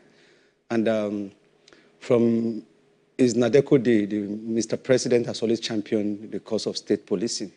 And even as a governor in Lagos, if you look at the policing structure in Lagos today, was put in place by Mr. President. They have one of the best policing network. Even the national police were enhanced by the Lagos state government. They have the Operation Sweep started in Lagos, and today they have a particular name. And even the funding, they have the Lagos State Security Trust Fund, which take care of the facility. So if you see policing with helicopter, high-speed motorbike, real-time monitoring of a crime scene, you can only see that in Lagos. It's as a result of the belief of Mr. President as the governor of Lagos. So that structure put in place in Lagos, yet not enough, because our space, our governance space is structured in 3 layers, but our security network and response mechanism is only in 1 layer. The local government is left out because there's no any security structure in the local government structure. Likewise, the state structure, if not recently that they are doing all this Amatekun and the likes to complement the national policing structure. So it's a long time coming. And I think when the president came to power, he gave it a push. And I think the state policing will be a thing of the past very soon. In the international realm, if you go to America, there are local sheriff, even local villages. These are the first layers of policing. They will gather the information on crimes and even make arrests, then transfer it to the state police. If you go to the US, you see the NYPD, the New York police, then they have a national policing structure. Those 3 layers work in connectivity, so they work in tandem so that they can work together. So the information that the local police cannot handle, the state police will take over. And if the state police cannot handle it, then the national policing structure will come in. They hardly use their military because they have an effective policing structure. And that's what is coming home to us very soon. Now, this brilliant interconnectivity of the different policing frameworks in the United States, which you have brilliantly outlined, is something we look to replicate in Nigeria. But more importantly, it's also good to point out that yesterday, the website for public input was announced by Femi Gbajabiamila, www.nationalpolicingbill.com, for Nigerians to submit memorandums ahead of a national consultation. Many had earlier criticized the way the bill was hurriedly passed on the floors of the Senate and the House of Representatives without the public hearing component. Is this in line with the legislative procedures to have public inputs at this point when the executive draft is already being compiled for submission to the president? It's better late than never. The public must make an input. Maybe it's an oversight. And when they realize that the public, like now I'm a geospatial expert. I can bring a geospatial view to how, and we have about 1 million square kilometers. That's an enormous landmass to curtail. Now we're having problem mostly in the dense forest. That's where the kidnapper take their victim into. That place are ungoverned spaces. So now you can, in the state policing, you can give rule to the state police to make sure that they man such an area. So I can write a memorandum and submit, go to that website and put it in there. And if by chance the committee that are saddled with this responsibility, they can even invite me to make a further presentation for my own field as a geospatial. Then our policing structure, like now, we are under police. Now, the state police should take care of places that are no police before now. Because if you look at Abuja, for instance, the entire central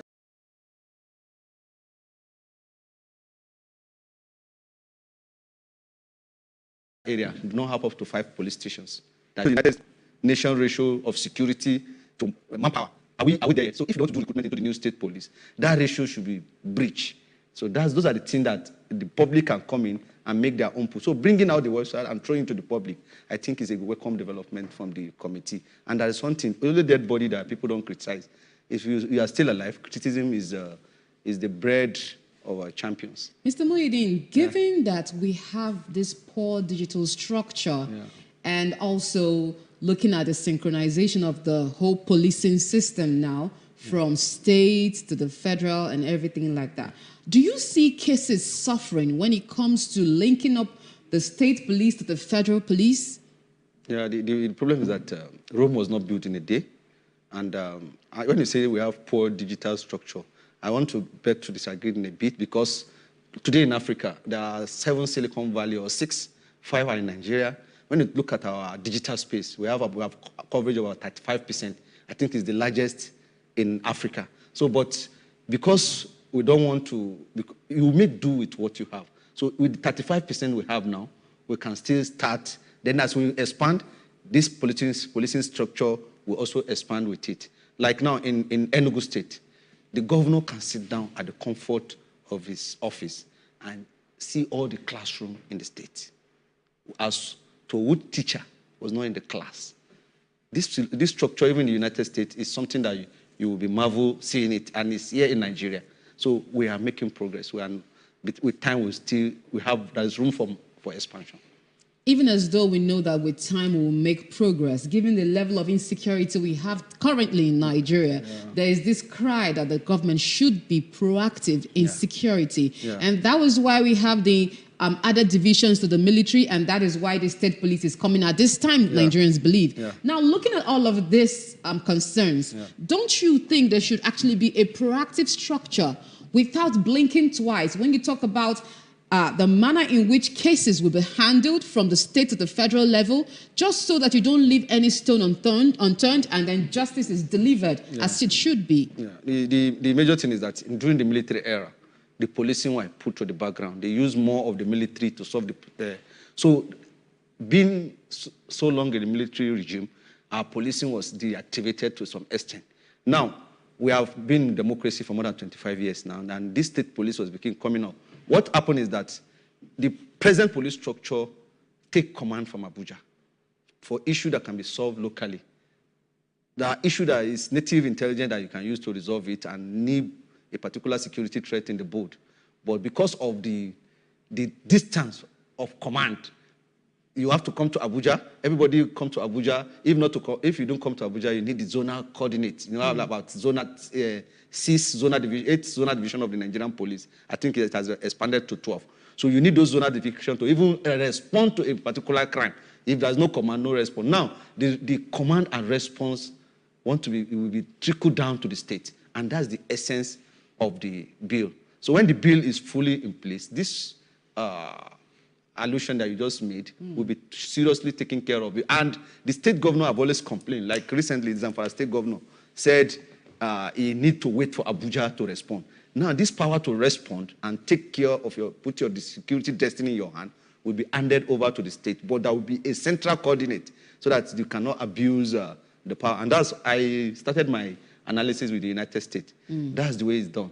Because when you abuse it, the national police will come in and be a neutral arbiter.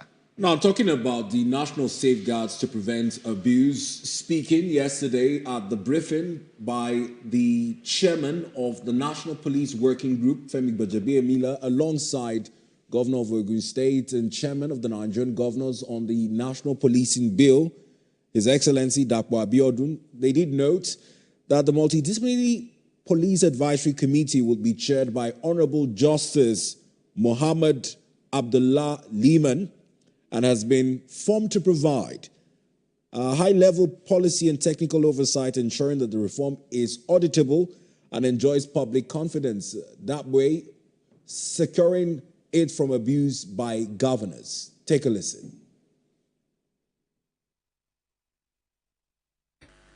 someone has to be responsible for ensuring that that amendment now reflects in a bill that can be operated, and that's what we're working on. So this bill has to do with different consequential amendments to other parts of the Constitution that we may not even realize. For example, the firearms bill, which only allows and recognizes a unitary policing system, now has to be, and so many other bills, areas of separation. Where do the powers of the federal police stop? Where do the powers of the state police start? They heard it from Governor Dapo Abiodun, the powers of separation. Reforms to the Nigerian Police Service, which is now going to be called away from the Nigerian Police Force. One of the notable changes would also have to do with inter-border security. Where do the powers of the federal police, as it were, stop? And where does the power of the state police service begin? He's also mentioned the firearms bills there, which only recognizes a unitary police force. Takes us back to some of the constitutional alterations too, to recognize beyond the Nigerian police force, the different sub-regional forces that will work in unison. But more so, he's speaking in his stead as chairman of the Nigerian Governors Forum. Many have cried out saying that the governors, Nigerians ought to be wary of them in their handling of authority in terms of commands of these police officers to be created and placed under their jurisdiction. Is this a valid fear? And do you see it being used as a political weapon? Even this present police, the governor will be using them. So because they will use them or they will not use them is not the reason why we will not start. And the major thing is that the layers, you're talking about the firearm. Even this present police, if you have a police outpost, they cannot just go out and fire without recourse to a particular police command for a particular structure. In fact, they have a mobile police force who are the arm-bearing and the riot-quelling police units of the Nigerian police. So before they can activate any fire issue. So what I'm just trying to hit at is that regardless of what abuse, and you can see the high-level judicial panel put in place, is just to make sure that there is nitty-gritty in the way the judicial system will come in if there's any abuse or to nip in the bud any act of misuse in this particular instance. So, and the one thing is that because something has some challenges, it's not a reason why we will not start. So there will be abuse. Even the present federal police, it's always in your news bulletin, you will see governor purchasing vehicle, purchasing equipment for the security outfit, sharing it. So they are in control to the extent of even the national police. And at sometimes when election, that particular usage is human attitude. Even some people use media space to gag other opponents. They project news to make sure that they undermine others. So it's something that's about life. And because we will not, because of those problems, we will not say that we should throw away the baby and the bathwater. The state policing structure is something that its time has come. Mr. Moedin, looking at the new structure that is upcoming, do you think it is more work for the Nigerian police force? And if yes, do you think it should come with a better pay and more qualified personnel? That's one of the things that has bedeviled the police over the year. The incentive, the human resource incentive has been very poor. For now, even the central police purchases uniform, boots, and some things for themselves. Their housing needs are not properly catered for. So I am looking at this particular bill. Even the national police need to be overhauled to be able to take over the new role, because now they are not only taking care of the entire policing. They have another policing network to take care of, because they will be the superior police network overseeing whatever, because whatever case the state police cannot handle is the national police that will come in and give it. So what I'm trying to put up here is that there will be there's need for an expansion to make those layers look more respectable. For instance, now there are some states that will kit their police to the best. I know Lagos State will come up with a good policing structure, You know, they have LASMA, they have done it with the neighborhood watch. I think it's the neighborhood watch they will convert into the state police. Now, look at, if you see a neighborhood watch on the street of Lagos, they are well kitted, their uniform is superb.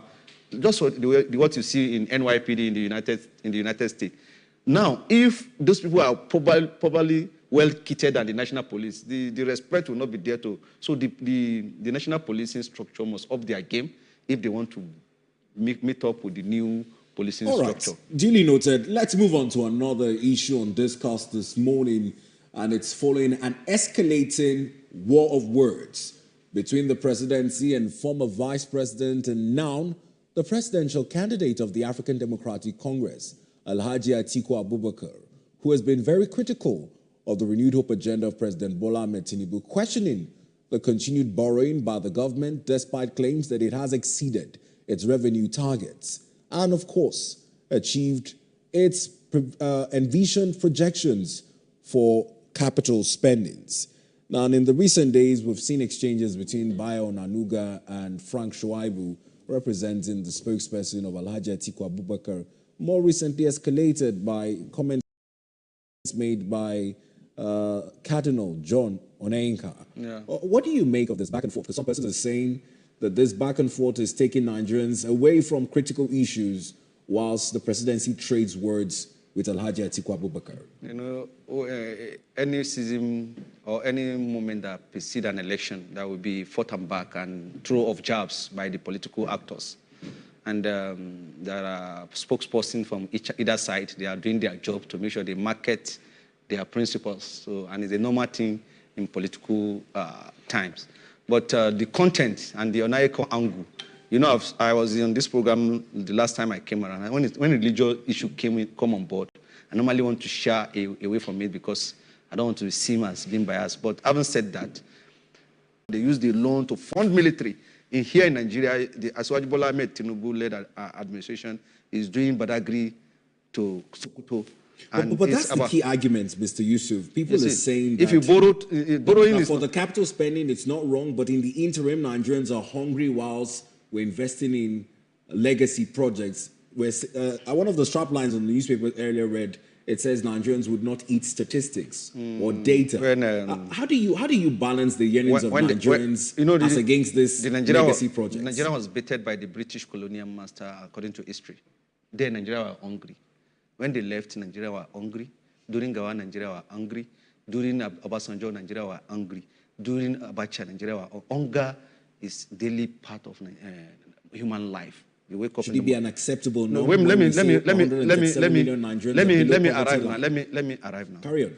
You see, it's based on from whose perspective is coming. I just give you the instance of the student in the they are joyous. They are Nigerians. They are giving money to be well fed because that money is something that will feed them. They are Nigerians. So if you are saying Nigeria are hungry, it's based on from whose perspective. If you talk to those students now, they will tell you that they are good with Mr. President. So in as much as the Mr. President is trying to, our cup is half full, but we are still expecting that with time to get to a stage that we'll have more than enough. And the President is on the right track. That's what I'm just trying to say, to make sure that the doldrums of the past is taken care of. And from who is it coming? I don't want to start dishing out statistics on the person of Abubakar Atiku, former vice president. He's an elder statesman. And I don't want to take side with president holistically, but on ground, what is ideal that's happening to Nigeria? There is a shift from the past. And in concept of the economic of Nigeria, there's a new sheriff in town. Mr. Muhyiddin, it seems like someone is lying, and I want you to help us unravel where the lies are coming from, because the IMF they've all come up with data. Now, the Catholic bishops of Nigeria, they've come up as well to make this same similar statement. And if we were to look at the statement from former Vice President Atiku Abubakar, he's also made statements in that same line. Could these people all be lying? Because if we look at the reforms of the current president, it included removal of fuel subsidy, foreign exchange unification, and minimum wage review, of which we all know what the present expenses in Nigeria today, standard of living can equate to. What will 70,000 naira do? You just made mention of the fact that ASU has been dealt with and they've all gone to peace with the government. If you talk about that, I would want to also make you to give us some sort of accountability or transparency as it borders to the medical practitioners who would soon go on strike, and as it also borders on the Nigerian Labour Congress who would soon also go on strike from next week. How do you marry that vis-a-vis what the president is saying, that the economy is getting better, yet we're sinking into 12-point-something trillion naira debt? How do you say the economy is better with the reforms that will have the Nigerians are crying that is too much on them, together with all these personalities I have mentioned? Please, can you give us more transparent in-depth? Okay, now, yeah, I want to just oppose the borrowings and where the money is going to. Okay. In Nasarawa State, recently, they just float a mining company, one of the biggest in West Africa. Another one is coming up in Zamfara. Before now, those are black markets where nothing is coming to government. This insecurity was baited. Atiku and the likes were in charge in those times. So when you are talking, we look at the angle. The Ajakuta steel rolling mill started with 2 others around the world. There's one in Germany and the other one in Japan. This is the 3rd largest in the world, aside the one in Ukraine. Are you with me? Yes, sir. Now, the Atiku Abubakar that is talking today sold off that particular Ajakuta as a scrap to a company of interest. They sold it at a giveaway price. And when he was asked, why did that happen, he said it's unfortunate. Today, the military complex has been relocated there, and very soon, the steel rolling company will soon come to life. As I'm talking to, that's 10,000 personal value chain, and people will be employed. When you're talking about feeding, can you feed a man that doesn't have a job? Now, somebody sold off assets, and they still have the affront to look us in the face and discredit the man who was bringing back this asset to life. So we have to just oppose us who is talking. Then the Onayekan angle, I've said it time and again. The earlier the men on the pulpit stick to the pulpit, the better for our political space. Now, Mr. Muhyiddin, this is where I would come in, and it's because of your earlier comments on refraining from debates that have religious connotations or ethnic colorations. Yeah. Particularly with these comments, Cardinal John Onaiyekan has come out to clarify his statement.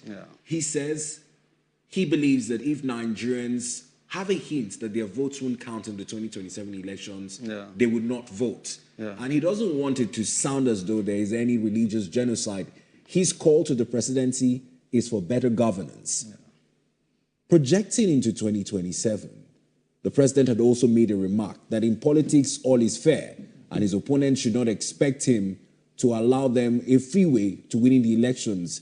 Onaiyekan believes that such rhetorics hint at a do-or-die approach to politics, and that is why he's calling caution. Do you see reasons why his comments should be taken beyond being viewed as coming from a man of another faith or revered father of faith? There is an angle. When I come to this program, you introduce me as a geospatial expert, right? And anytime I'm doing my analysis, I want to give you the geospatial coloration. From a data-backed perspective. With a from a geospatial angle, because that's my discipline. Now, religion encompasses a lot of things.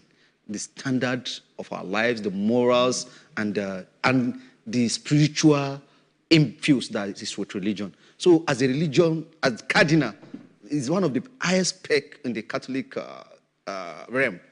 So anything you say, because just become like a pointer, because you are a leader. So when a leader make a verbal statement, it has a lot of weight. So, and the attack and the way people are coming over is because of his standing.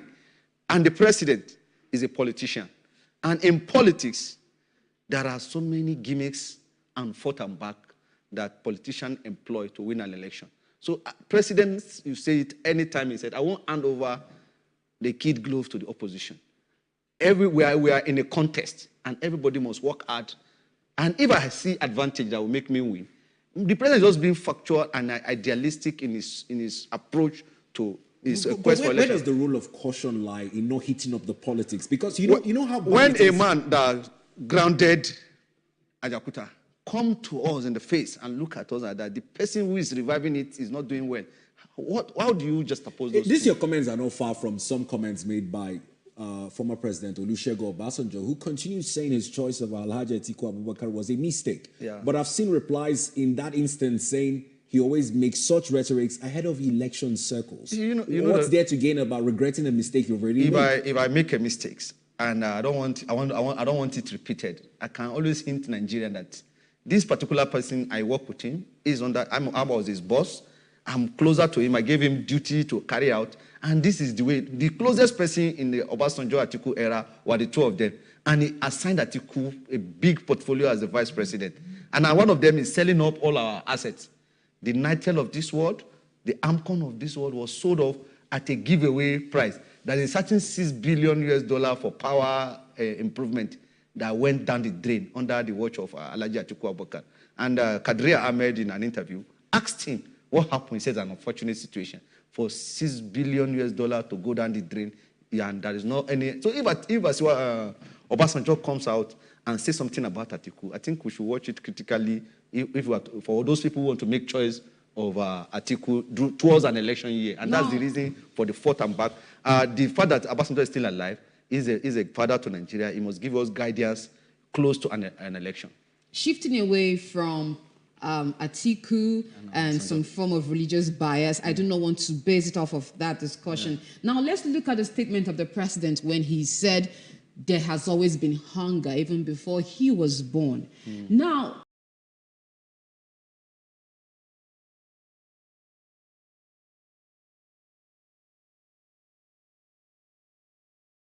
not disputing that fact. It's just like giving statistics, and we talked about statistics. You say you're a dispatcher analyst. Let's look at statistics. Maybe, just maybe, this present dispensation is not giving enough of information, transparency, depth, or accountability. Just maybe. What would you make of the hunger rate, vice versa, as we've had it in 2013, 2015, before 2023, up until now? Because according to research, it said this has been the highest when you talk about the hunger rate.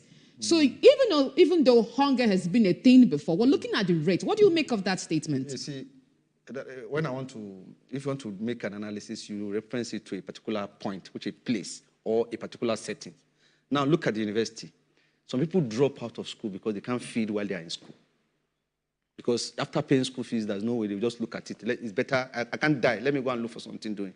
Today, in the university setting, you and I been to Nigerian university. You know what some students pass through. That's that hunger that to make you not to live in university setting has been taken care of by the NEL fund. 1.8 million students are benefiting.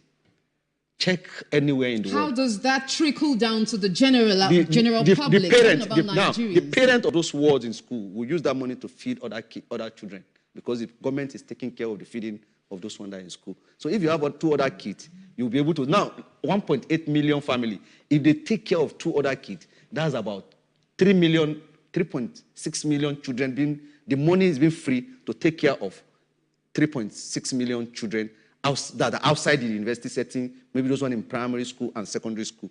When you're talking about hunger, I'm not telling you that Asiwaju Bola Ahmed Tinubu has gotten it 100% right, but there is a movement, there is a shift for what things used to be in the past. All right. Thank you very much, Yusuf Muhyiddin. This is as much as time will permit for us to discuss these issues in the news. We hope to have you back in our studios very soon. Thank you for having me. Thank you. Always good to have you, I must confess. Good morning.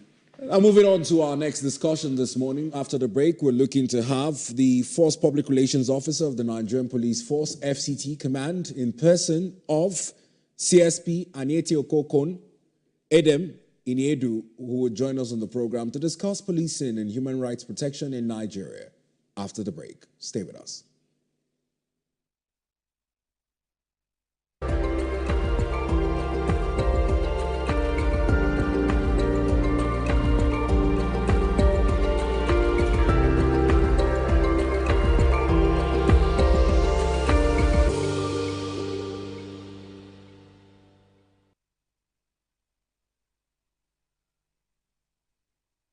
There's no place to hide, and even when you think no one is watching, the energy can swing in an instant. This BB Naija Season 11, everything burns brighter. Only the biggest moves tip the scale, because nothing is given, but everything is for the taking. When the world watches, will you be outshined? Or will you step up and take the spotlight?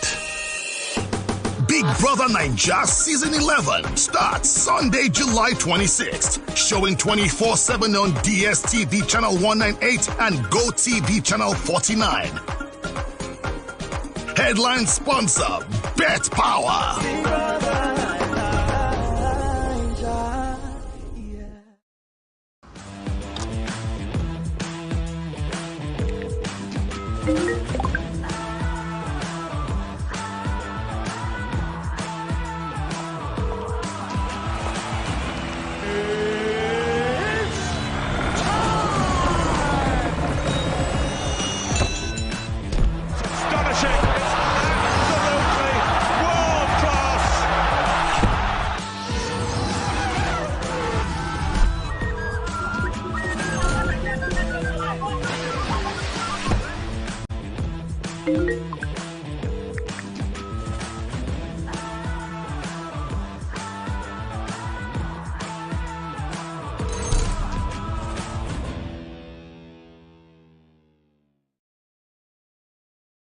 Greater accountability, stronger security measures, and more effective action from those entrusted with our safety, we must also play our part. Support our security forces. Salute their gallantry.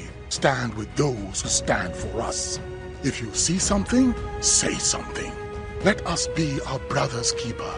We must never surrender to fear, despair, or hopelessness. This is not the time for division, not by tribe, not by religion, not by region, not by political party.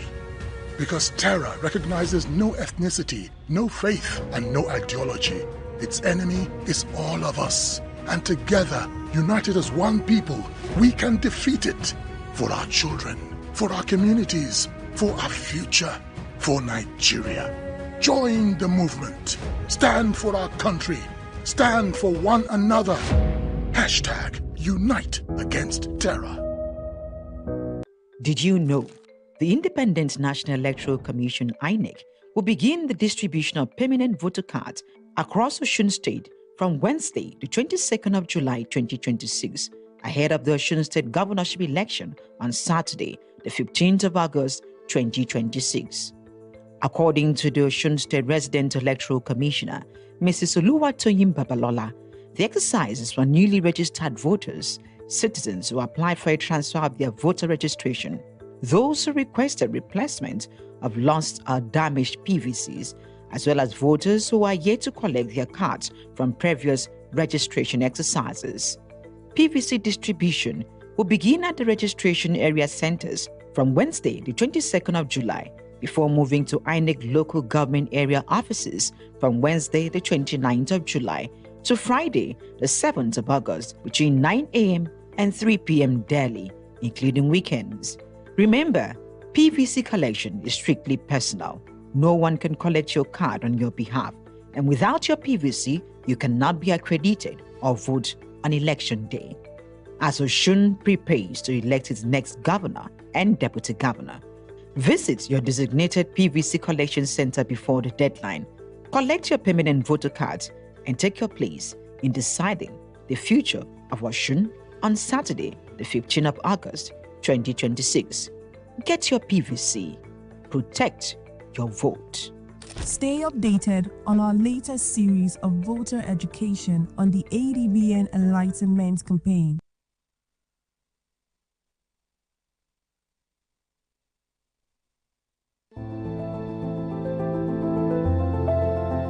It doesn't take a pandemic or an epidemic to know that clean hands save lives.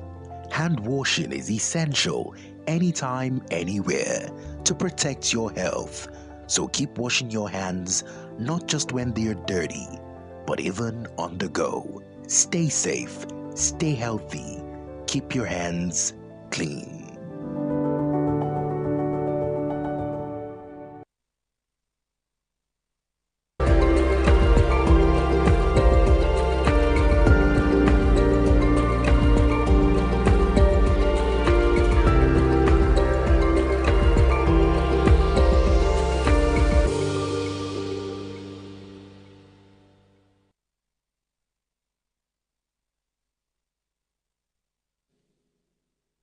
Well, thanks for staying tuned to ADBN Television. Like I did say before the break, we'll be discussing policing and human rights protection in Nigeria off the backgrounds of reforms to the police service as brought about by the Police Act of 2020. While demands are for an improvement of the police regulations of 1948, the police force continues to evolve to meet growing demands and specific community needs. Joining us in the studio this morning is the Force Public Relations Officer of the Nigerian Police Force, CSP Anyete Okokon Edem Iniedu, ANIPR, who joins us now to discuss this and many more. Good morning to you, CSP, sir. Nice to have you in the studio. Thank you for having me. I'm grateful to be here. Thank you. Officer of the Law, always good to see you in this, your very gallant and honorary uniform. I was just admiring your list of, can you put us through just in a bit? Amazing. This list of tours. Yes, really interesting and respectful, I must mention. Thank you. If you want to start with my badges, amazing. But this is primarily for every cadet officer. Okay. It means you've undergone the National Leadership and Youth Training. Interesting. Under the Ministry of Youth. It's compulsory for every police officer who is trained as a cadet. And most other law enforcement agencies also undergo the same. Yeah, and the second one is my badge as SIS Commander. I was also trained as one of the commanders of the Special Intervention Squad of the Nigerian Police Force. Yeah, and this is a police badge too. But this is primarily my NIPR badge. I'm an associate of the Nigerian Institute of this is Public Relations. Yes. and that's where we'd start with, because most often than not, owing to our pre-colonial history, a lot of people have phobia for the police force. Colonial masters used the police at then to enforce laws even without recourse to the preservation of human rights. But with our evolution has come a time when we are more conscious of protecting and preserving human rights as enshrined in our laws. And as an associate of the Nigerian Institute of Public Relations, even serving in your stead as the Force's Public Relations Officer, Nigerians always want to hear feedback on some of the aggrieved cases concerning law enforcement and possible abuse of human rights. And with the advent of social media, we've seen some examples of certain police officers making certain rhetorics that haven't sat well with Nigerians, also taking us back to the sad history of our NSAS protests and what brought about the reforms of the Nigerian Police Act of 2020. So overarchingly, what is the force doing to be able to improve on training and relations with civil police matters? Thank you so much, and thank you once again for having me here. I would like to remind Nigerians that we are in a democracy, and the Constitution we are subject to focuses heavily on the protection of fundamental human rights of Nigerians. I'd also like to remind members of the public that Nigeria as a country is a signatory to several African and international human rights treaties, all over the world. And as a force, we are responsible for enforcing that aspect of the Constitution. In our day-to-day operations, it behoves on us to ensure that the fundamental human rights of every citizen is protected. One of the things we're doing is the embedding of human rights training in all our institutions, our training institutions. And we're recruiting about 50,000 new police officers for training. And one of the highlights and the instructions from the Special Police is to ensure that these ones are properly trained and the basic knowledge of human rights is delivered to them. The force is also not stopping there because for every family, you must have issues. Even the family of 4 must have issues. Nigerian Police is the largest security and law enforcement agency in Africa as we speak. And so we have our pockets of issues, breaches of fundamental human rights. But members of the public are also advised to note that the Nigerian Police Force is the only institution that has 6 accountability and oversight bodies. But the number one of them is the Complaint Response Unit. And the Complaint Response Unit is as a result of what we've seen in the other units. It's a quick and online real-time platform where you can complain against any breach against your fundamental human rights and it is sorted out immediately. Thank you. It's also interesting to note that you were also formerly head of the Police Complaint Response Unit, a creation to be able to help Nigerians channel cases of such alleged abuse through legal recourse. And particularly the one that most often happens despite repeated instructions from the IGP is instructions on not searching phones of young Nigerians, would I say, based on profiling. Some of them wear dreadlocks, some of them have tinted their hairs and whatnot. Can you take us through efforts by the force to ensure that such instructions are upheld to the latter? Yes. Profiling, youth profiling is not accepted in the Nigerian police force. The fact that you're a young man with tattoos on your skin, your hair is woven, and you're driving an expensive car should not put you out there for profiling. And so that is abhorred. And one of the things the Inspector General of Police has directed severally is that on no account should any profiled youth's phone be searched. Your phone is your privacy, and there's we have processes for searching phones of individuals at our checkpoints or in our police stations. And so our men have been warned and trained to abhor such. And where we get reports of those fringes or incidents, we deal with it immediately. Just recently in Edo State, we had a gang of some police officers who were involved in that. They were trailed, tracked, arrested, tried, and dismissed. It's all over on our several platforms and our official platforms too. And so the Inspector General of Police, IGP Olatunji Disu, PSC Daga NPM, when he resumed office, he said, today is the end of the era of impunity. And he went ahead to say the citizens are the boss. And that is our focus now for the Nigerian police force. Interesting. Yep. Speaking about the citizen being the boss and talking about what the new IGP is doing, I think I'm interested in what you just mentioned, because if you look at the latest development about how the police have abused some civilians in Nigeria, look at the case of what happened in Adbn State. About it's all over. It's a normal occurrence, almost normal. Let me not use the word normal, even though it's not normal. Are these part of what your department is trying to curtail? And how are they going about doing this for the police force, the personnel in the force, and then Nigerians in general? While this is not a funny topic, but I like to tone it down a little bit. Okay. Nobody likes the class prefect. You know, as a student in school, somehow my name always got to the list of noisemakers. Okay. Yeah, even as much as I try to be quiet, but I always find my name and being punished. In the enforcement of law, there will always be skirmishes, once or twice, you know, when you try to enforce the law.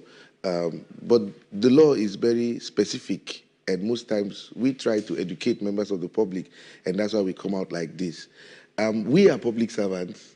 That is one thing every police officer should have at the back of his head. The uniform is a trust, and the power of the uniform is a trust we get from the people. And so we have no option than to abide by what we do. But most of the times when we have these skirmishes, we call them offenses against discipline. And when we have those offenses, the Nigerian police has an internal administrative disciplinary mechanism to handle this. And for all the videos you've watched so far, that where we have had issues, all are under active investigation as I speak to you presently. Interesting. Thank you. Yeah. Well done. Now let's also talk about the Police Complaint Response Unit. You've headed that unit, and many members of the public would want to know how to file complaints, particularly with recourse to Section 38 of the Police Act of 2020, which gives grounds for arrest. There's the common culture among some police officers when they are looking for a suspect, they go to the family house, and if the suspect is not found, they arrest a relative, either a brother, uncle, or whoever they find. We're made to know that the law kicks against this. In incidences like this, how do Nigerians make use of the CRU to file complaints? Okay. Now, I'd just like to give you a brief update about the CRU. The CRU is empowered by Section 131 to 134 of the Nigerian Police Act as amended 2020. It says there shall be a complaint response unit at the force headquarters and in every command, state command of the country. And this unit shall be empowered to receive complaints of professional misconduct and abuse of fundamental human rights from members of the public against serving police officers. It said the unit shall investigate and make recommendations to the IGP if at the force headquarters and to the Commissioner of Police if at the command level. If your fundamental human rights are breached by any police officer or you happen to view any police officer on professional misconduct, then you can reach us immediately.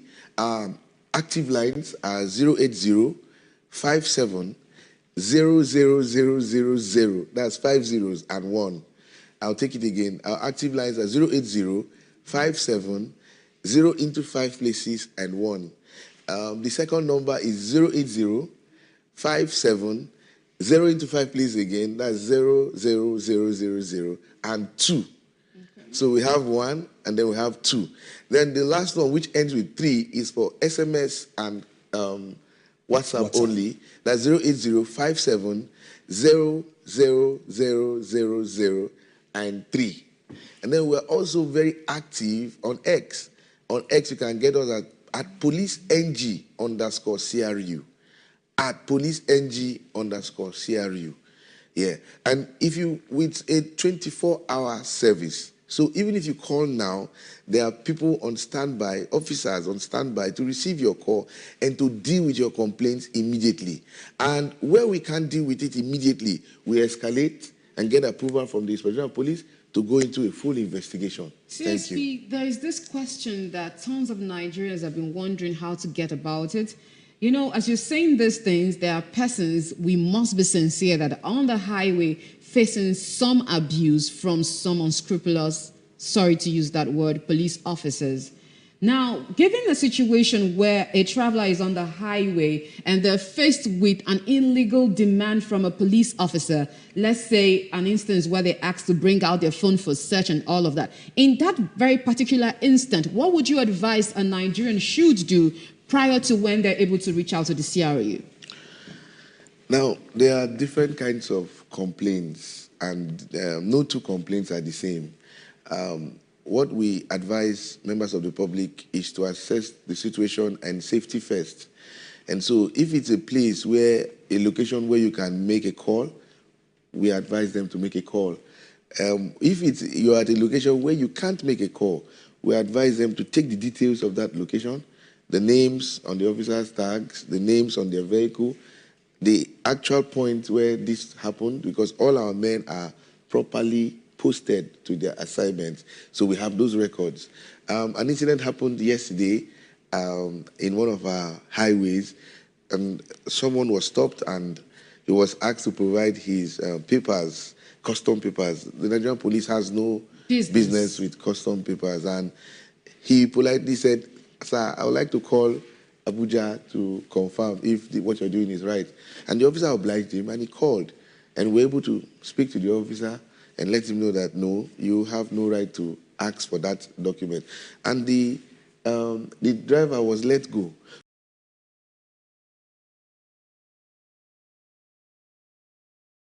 So we have, yes, we have several calls, testimonies of Nigerians we have helped. The IG has made it a policy that Nigerians who are helped must be made, others must be made aware of our reviews. And so most times when we get successes like this, we get them to send us videos and we post it on our timelines. Thank you. Now, it's also important to note, you talked about the amendments to the Police Service Act, and let's talk about the Nigerian Police Trust Fund as well, because we're at a time when we're talking about improved funding for states, and soon with the coming on board of state police, we're hoping that this funding would be decentralized.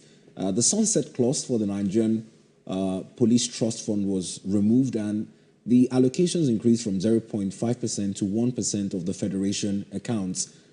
Before now, we hear things like people calling out to the police, emergency helplines, and you hear incidences like we do not have fuel for our vehicle. Can you give us first-hand testimonials. Has this removal of the sunset clause improved the stability and sustainability of response in emergency situation by the police? Thank you so much for that question. Yes, it has, if I may answer you. But it's not a perfect system yet. It's a system we're still developing, in all truthfulness. But I have not received any complaint in the past 2 months. I've not received any complaint of delayed police response.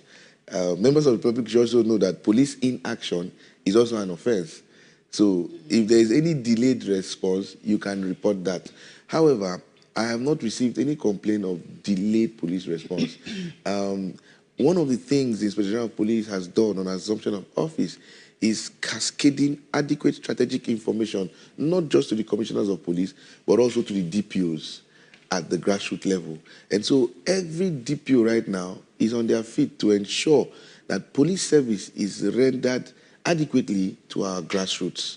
Thank you. CSP, a new dawn is setting in the Nigerian police. I believe you understand what I mean. We're talking about the police bill that is trying to be passed into law. How does this sit with the police officer in the office? What's your take? How do you see their reaction based off of what is going to happen lately? Very soon there will be some new changes in their modus operandi. How does the police welcome this development? Yeah, the particular issue about the new dawn is the beneficiaries, are they properly informed? And that's what we're working on, because there's a lot of excellent package coming for members of the force, from the creation of the state police to a scheme of service and several other things that are coming forth. Yeah. And so our services will be amazingly improved in a few months. However, one of the challenges we've noticed is that most of our men don't understand what's coming.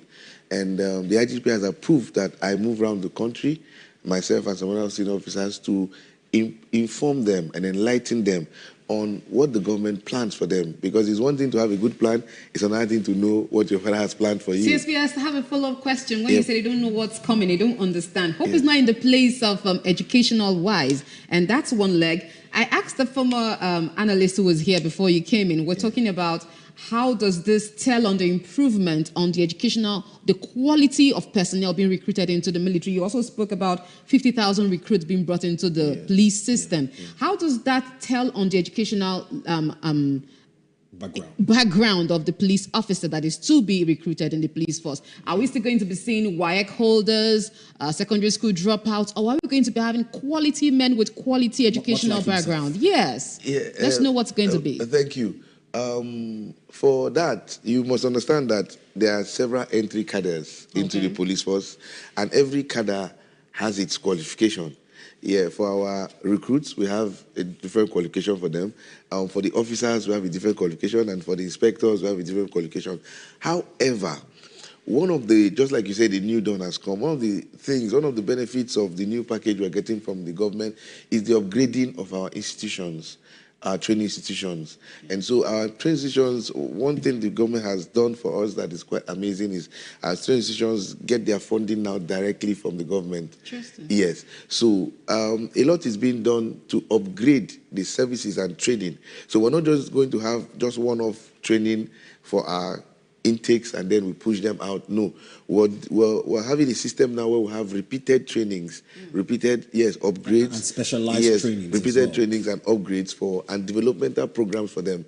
So there's a lot, the Department of Training and Development is also being upgraded to ensure that they deliver these desires of the force management team adequately. Thank you. Now, in terms of the specialized training as well for crime detection and all the investigative matters, it's important that as we round up, because we have a few more minutes so we can allow you to get back to your busy schedule. Thank you. It's important that we encapsulate policing as just a fundamental responsibility of beyond officers of the law like yourself to even citizens in the shared responsibility of community policing.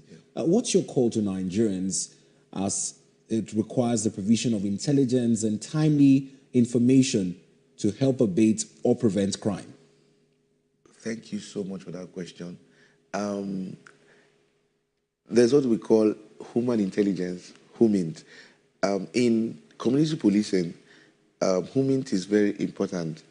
The police cannot do it alone. I like to describe the IGP's focus as intelligence-led community collaborative policing. Yes, because the officers out there depend on you for information.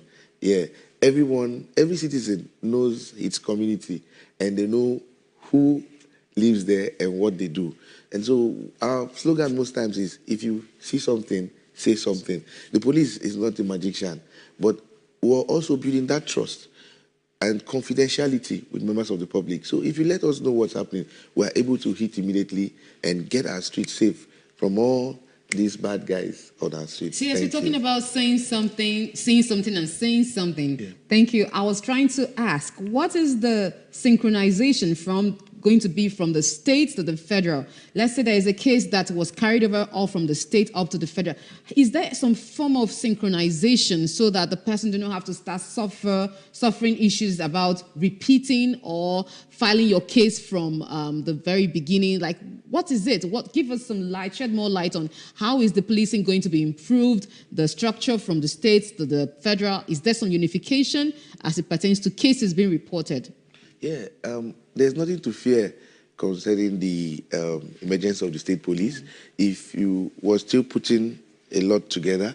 But if you look at it, there will be no issue concerning that synchronization. Okay. The federal police will serve as an oversight and administrative structure while still performing some duties too. And from what we're putting together, there will be a seamless flow for the state and the federal police structure. Right. Yes, thank you. Well, thank you very much for your time, CSP Anyete Okokon Iniedu, for granting us the pleasure of speaking with you on today's program. Thank you. You're much appreciated. Thank you. We're so glad to have you, sir. Thank you so much. Thank you for coming. Thank you. I'm grateful. Thank you for listening. For our viewers at home, you can always feel free to reach out to the numbers on your screen and also in our infomercials on amendments to the Police Act 2020 and the provisions for complaint response units for you to file any perceived issues as it borders on infringements of your fundamental human rights by 7 police officers. And with the assurances given by CSP Anyete on the program today, your cases will be handled with due diligence. We'll go on a break, and when we return, we'll have more for you on Morning Express. Stay tuned.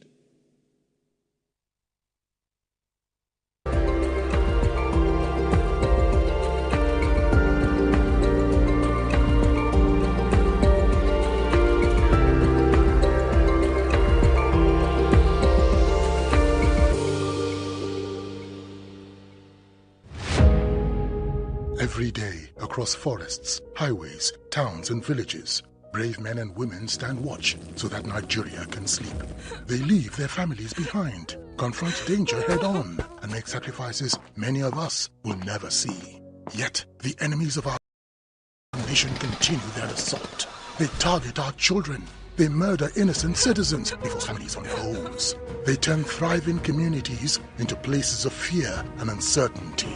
Their goal is simple: to break our spirit, divide our people, and steal the future of our nation. But Nigeria is stronger than terror.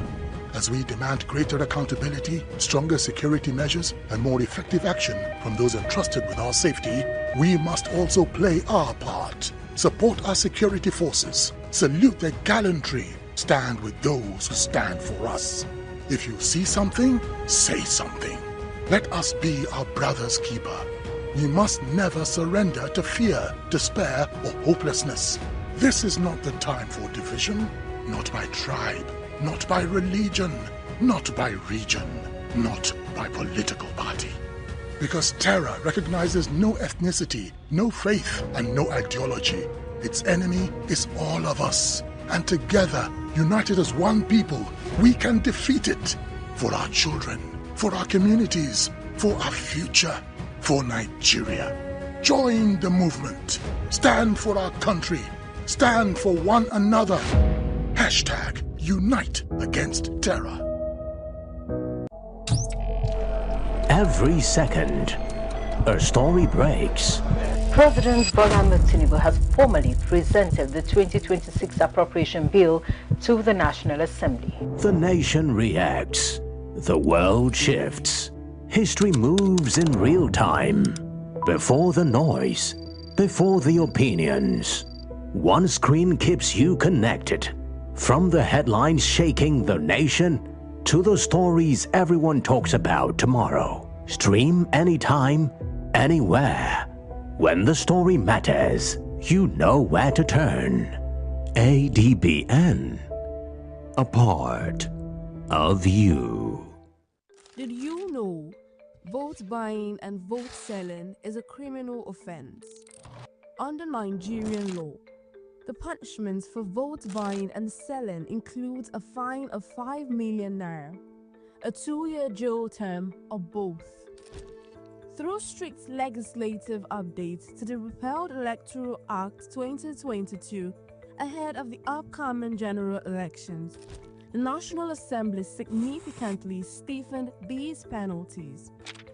Under the current legal framework, Section 22 of the new Electoral Act 2026, the fine was escalated from previous limits, which capped punishment at 500,000 naira and 12 months in prison, to not less than 5 million naira and a jail term of not less than 2 years. Additionally, convicted offenders face a mandatory 10-year ban from contesting any election in Nigeria.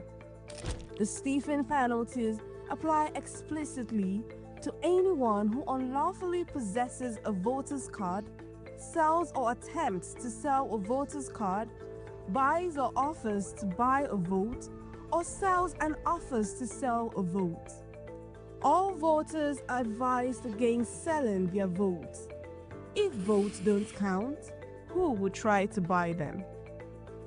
Stay updated on our latest series of voter education on the ADBN Enlightenment Campaign.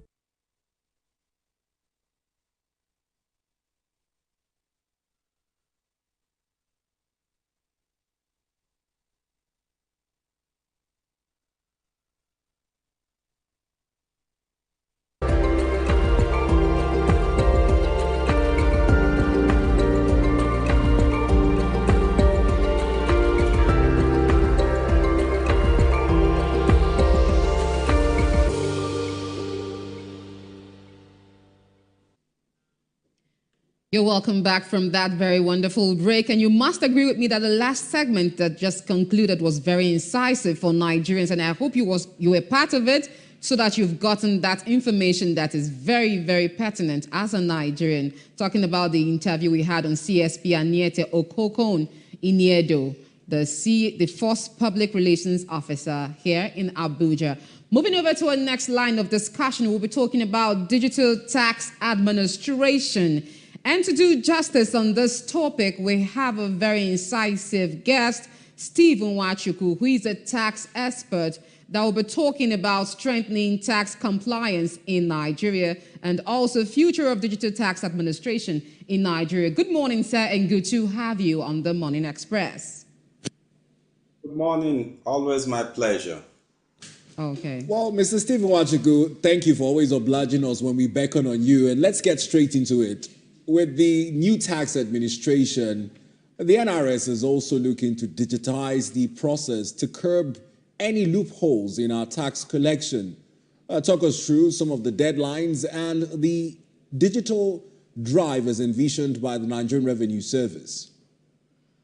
Okay, thank you once again. I think it's a good note to start with because we are talking about progress, we are talking about innovation, we are talking about application of technology in our tax administration. So full digitalization of the process is what all of us expected from the government so that we can curb these issues of linkages, issues of inaccurate reporting and tax compliance issues. So when you apply technology like in the form of this very e-invoicing, it helps they make it seamless in reporting and also make it seamless in handling tax matters. So it's a good development that we are having such introductions, and we expect those deadlines to be a bit flexible for both medium and large companies or tax payers could be able to comply with that. So it's a question of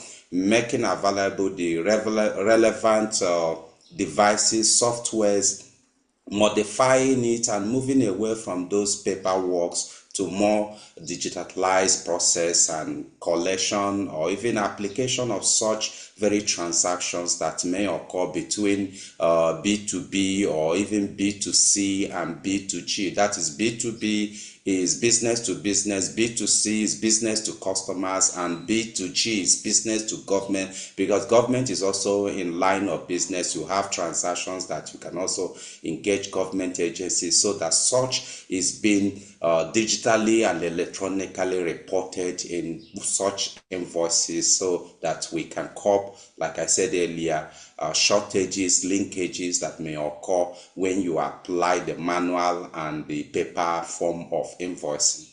Thank you. Gradually driving into the digital space as you would brothers on compliance from one agency to the other. And it's in that light I would want to ask this question, because Nigerians are wondering, why should they pay tax? You know, there's been this issue of accountability and transparency, and Nigerians have been crying, saying that they haven't really seen the need to pay these tax, even though some of them work in a place where these tax are being deducted even before they can consent to the deduction. But you know what it is. How would you want to explain to Nigerians the necessity of them paying these tax, talking about strengthening tax compliance in Nigeria? Well, tax compliance has little or more to talk about the usage of the money. Yes, of course, it encourages taxpayers, if they see the application, how those resources and funds are being applied to better their life, to perhaps to even sometimes to incentivize their processes. For instance, for those who are into haulage businesses, they need motorable roads, they need the roads to be fixed so that they can apply in their business. When they pay tax, they need to see those very highways and even trunk A and trunk B roads that they apply are motorable, so that they will reduce the number of visitation of mechanics and repairs that may occur in their machines and vehicles. So I think, yes, in that regards, taxpayers need some visibility, they need some application, or they need to see most of these very funds they pay being applied to what can actually help their businesses. So in that level, yes, tax compliance needs some level of engagement, or perhaps to improve in compliance, you need to see those taxpayers, you need to see those very funds and money being applied to help businesses. And in turn, government will also use it to apply to other areas that they needed to use such funds for the development of the society or development of the country. Yes, but speaking from the point of tax compliance, I think it's one of those obligations that every Nigerian and every business existing in the country needs to comply with relevant laws. The law says you have to pay tax. And the laws have also stipulated the processes of ensuring that you comply with such payment, just like the law is saying now that you need to pre-inform or pre-file your e-invoicing, so that the government can have a real-time and accurate information that could help them in revenue drive and also help them in planning. So having a real-time information on the volumes of transactions that goes on within the B2B or B2C or B2G, so that government can have an oversight, an insight of what actually they could realize in the next quarter, in the next couple of days or months ahead. So that's the essence of tax compliance in this regards, so that Nigerians and businesses or taxpayers comply with these processes that could make it seamless in tax transparency.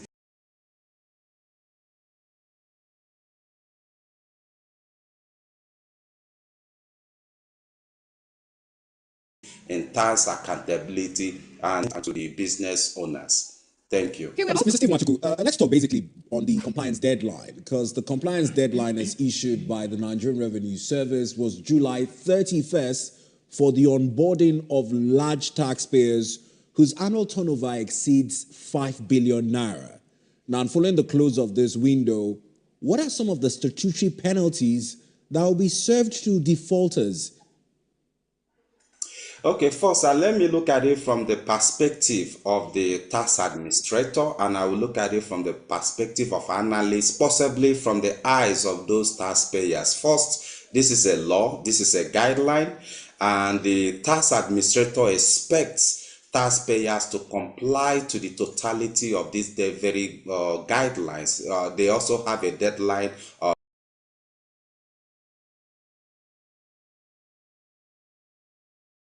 July for such large transaction above 5 billion to comply, and those within the medium who are maybe from 2 billion, 1 billion to 5 billion, and the rest is the entire taxpayer. So I think at that point, at this point, we need to also speak to the tax administrators, perhaps to be a bit more flexible with those timelines. Yes, those timelines are good enough.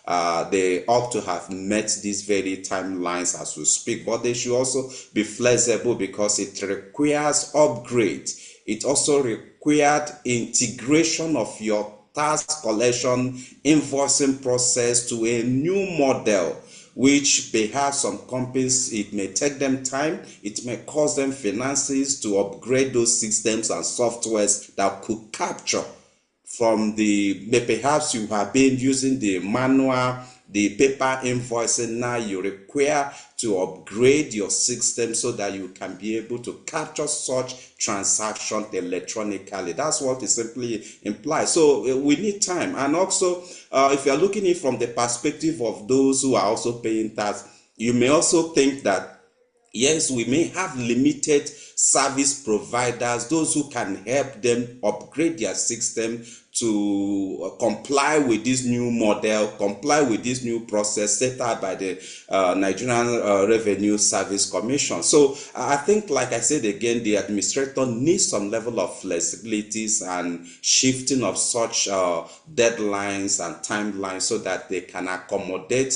this very development. Yet is a good one. A year interval or a year time frame is good enough, but they also needed to adjust their timeline because of lack of those very people or institutions that could help these companies upgrade or modify their systems so that those devices, those technology, those softwares can be applied to their system so that they can have a seamless integration or migration to this new model that requires a digitalized process of accounting, a digitalized process of receiving such transactions electronically. So from that perspective, it's good enough that government or the administrator will adjust this very timeline. So on the side of the taxpayers, they also need to realize that these are institutions, these are the obligations they need to do all their best to upgrade to this very level and comply with this directive as requires. Thank you. Now, Mr. Steve, very brilliant recommendation there for leeways in extending the deadlines. However, there was a DG Tax Breakfast Summit earlier in the month, about 2 weeks ago, held in Lagos, where this extension was also deliberated on, but beyond which was a recommendation that for each transaction where such large taxpayers default, they'll be fined 200,000 naira per transaction and 100% surcharge in that regard. It's a newly introduced law under the Nigerian Tax Act, and with the testing of this law would be its implementation by these large taxpayers. But on areas of oversight and supervision, do you see the NRS being very strict on its listed penalties of 200,000 naira per defaulting transaction? Let me also look at it from that perspective of an administrator, the NRX. Fact is that if you have such laws, you need to put those punitive measures, those stringent measures, those penalties are what could actually comply or compel such individuals or companies to comply with such laws. So it's in a good place to have such penalties, such charges or what have you for those who default or those who fail to meet up with the deadline. These are required standard practice to enforce and also to make Nigerians and taxpayers comply with those processes. Like I said again, there should be some level of human touch to it. In as much as these laws are in existence, these penalties are in existence for those who default, who couldn't upgrade their system or apply those very standard practices around this very software to make sure that your system can capture, or to also make sure that you move away from the paper, the manual invoicing processes, to these very standardized European standard invoicing that could facilitate transparency, accuracy, and block or curb leakages of such underpayment of taxes. So I think on that ground, I would support the tax authority to make sure that institutions of government or institutions or private organizations that ought to comply with, but there should be some level of human touch, some level of flexibility, and if possible, shift the deadline. But also, is this also expected from the tax administrators to find way to assist the taxpayers to be able to upgrade or modify their system? It could be from the point of collaboration with established institutions or vendors that could help them upgrade. It could also be by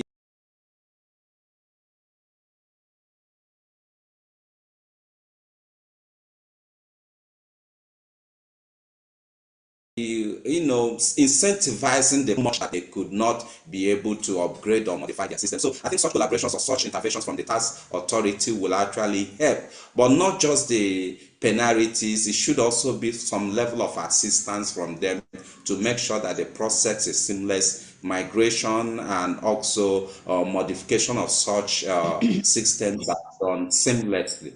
I think that's the best way. Carrot and stick approach is the best approach to it. In as much as you have the penalties on one hand, you're also providing solutions. You are providing help for quick and easy acceleration or easy migration of such businesses to what you actually require them to be.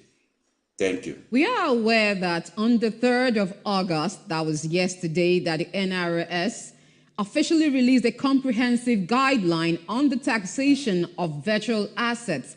I would want you to give a holistic overview of what that implies, especially as it pertains to data reporting, because it was made mention that exchanges must submit monthly reports tracking user transaction histories. Defaulting platforms faces up to 10 million Naira license revocation.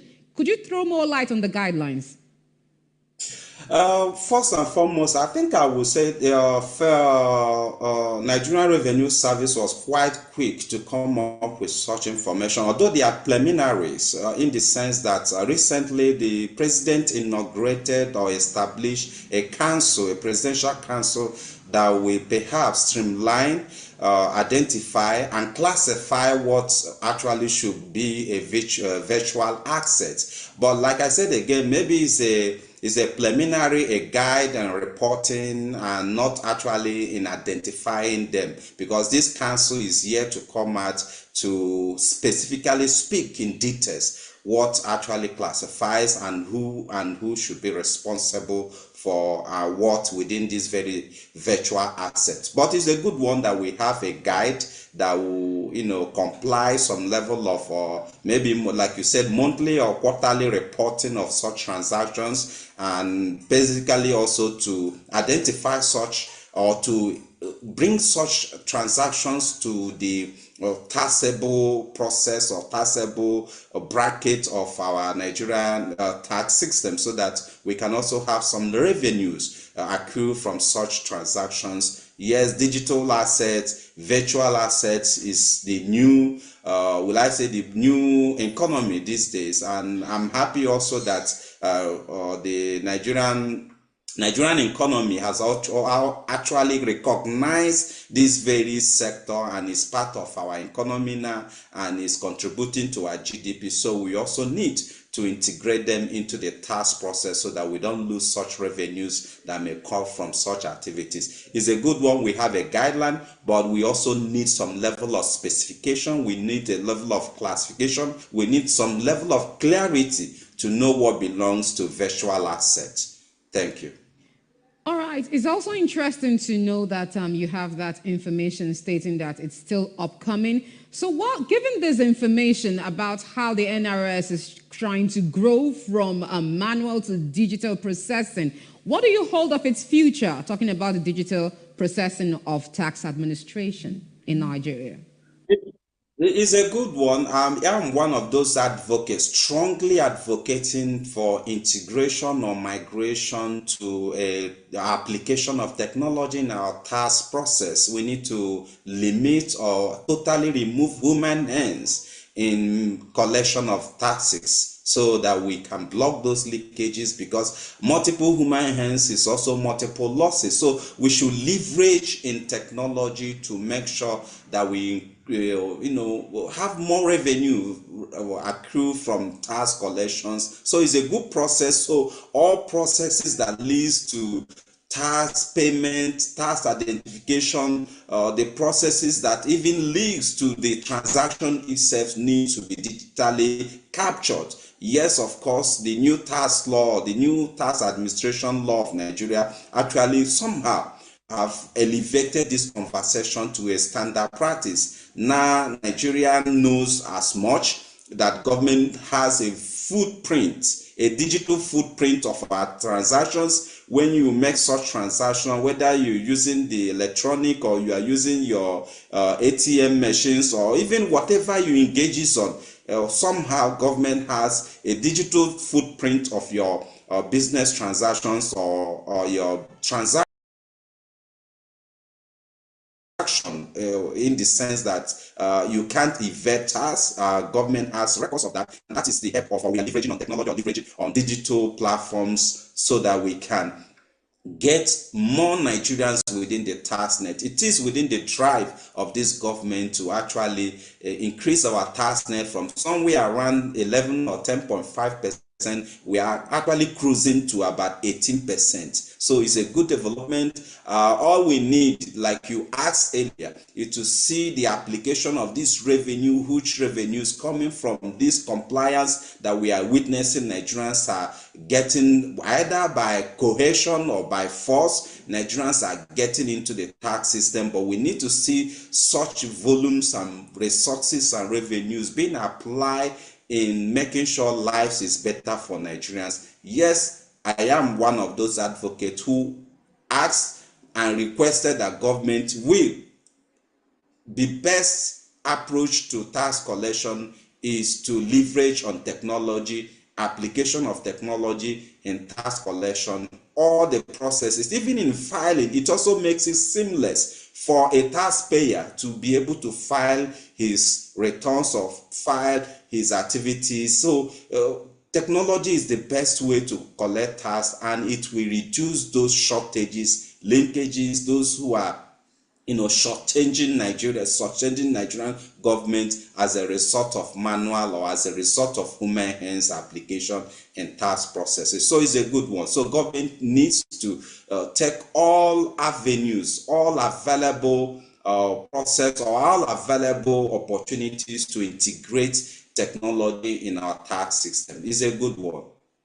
Mr. Nwachukwu, as we close in a minute or less, it's just important to hear you reiterate the place of technology and innovation in our tax filing. A couple of days ago, the Director General of the World Trade Organization, Dr. Ngozi Okonjo-Iweala, also harped on the need for Africa to adopt AI to improve regional trade.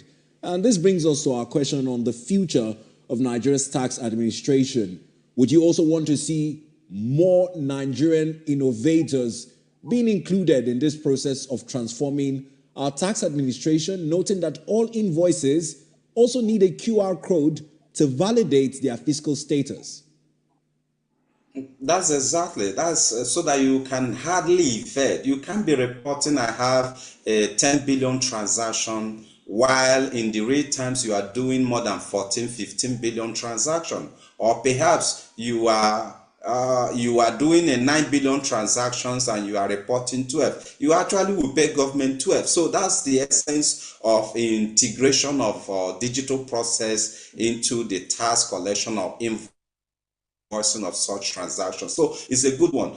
Coming to the call by the Director General of World Trade Organization, our beloved mother and sister, Dr. Ngozi Okonjo-Iweala, for Nigeria and Africa to see the need to integrate AI. Yes, AI is a new development, is a new messiah in the system now, so that you can be able to enhance growth, enhance or accelerate growth as much, because AI is all we need. The intelligence that comes from AI is fully digitalized. It helps. It also, give that very opportunity to expand such knowledge around, if it is tax system, if it's in Pan-African trade integration. We can be able to identify those areas that we continually patronize other continents like Europe or America, so that we can enhance such opportunities within Africa. We continue to speak the low patronage among African nations, the low patronage in inter-African trade, so that we can facilitate such trade using AI. We should apply AI. AI is the new messiah in the system that could identify such prone areas that Nigerians and the rest of African countries could identify, so that such businesses will be established, or such businesses will be linked together, and with the help of the other schemes of such nature that could facilitate schemes from the point of currency swap, that could also facilitate such transaction. We all need such of schemes or such programs that could see Africa buying what is made in Africa and patronizing each other's and improving our activities among the country. Thank you. All right. Thank you so much, Mr. Steve.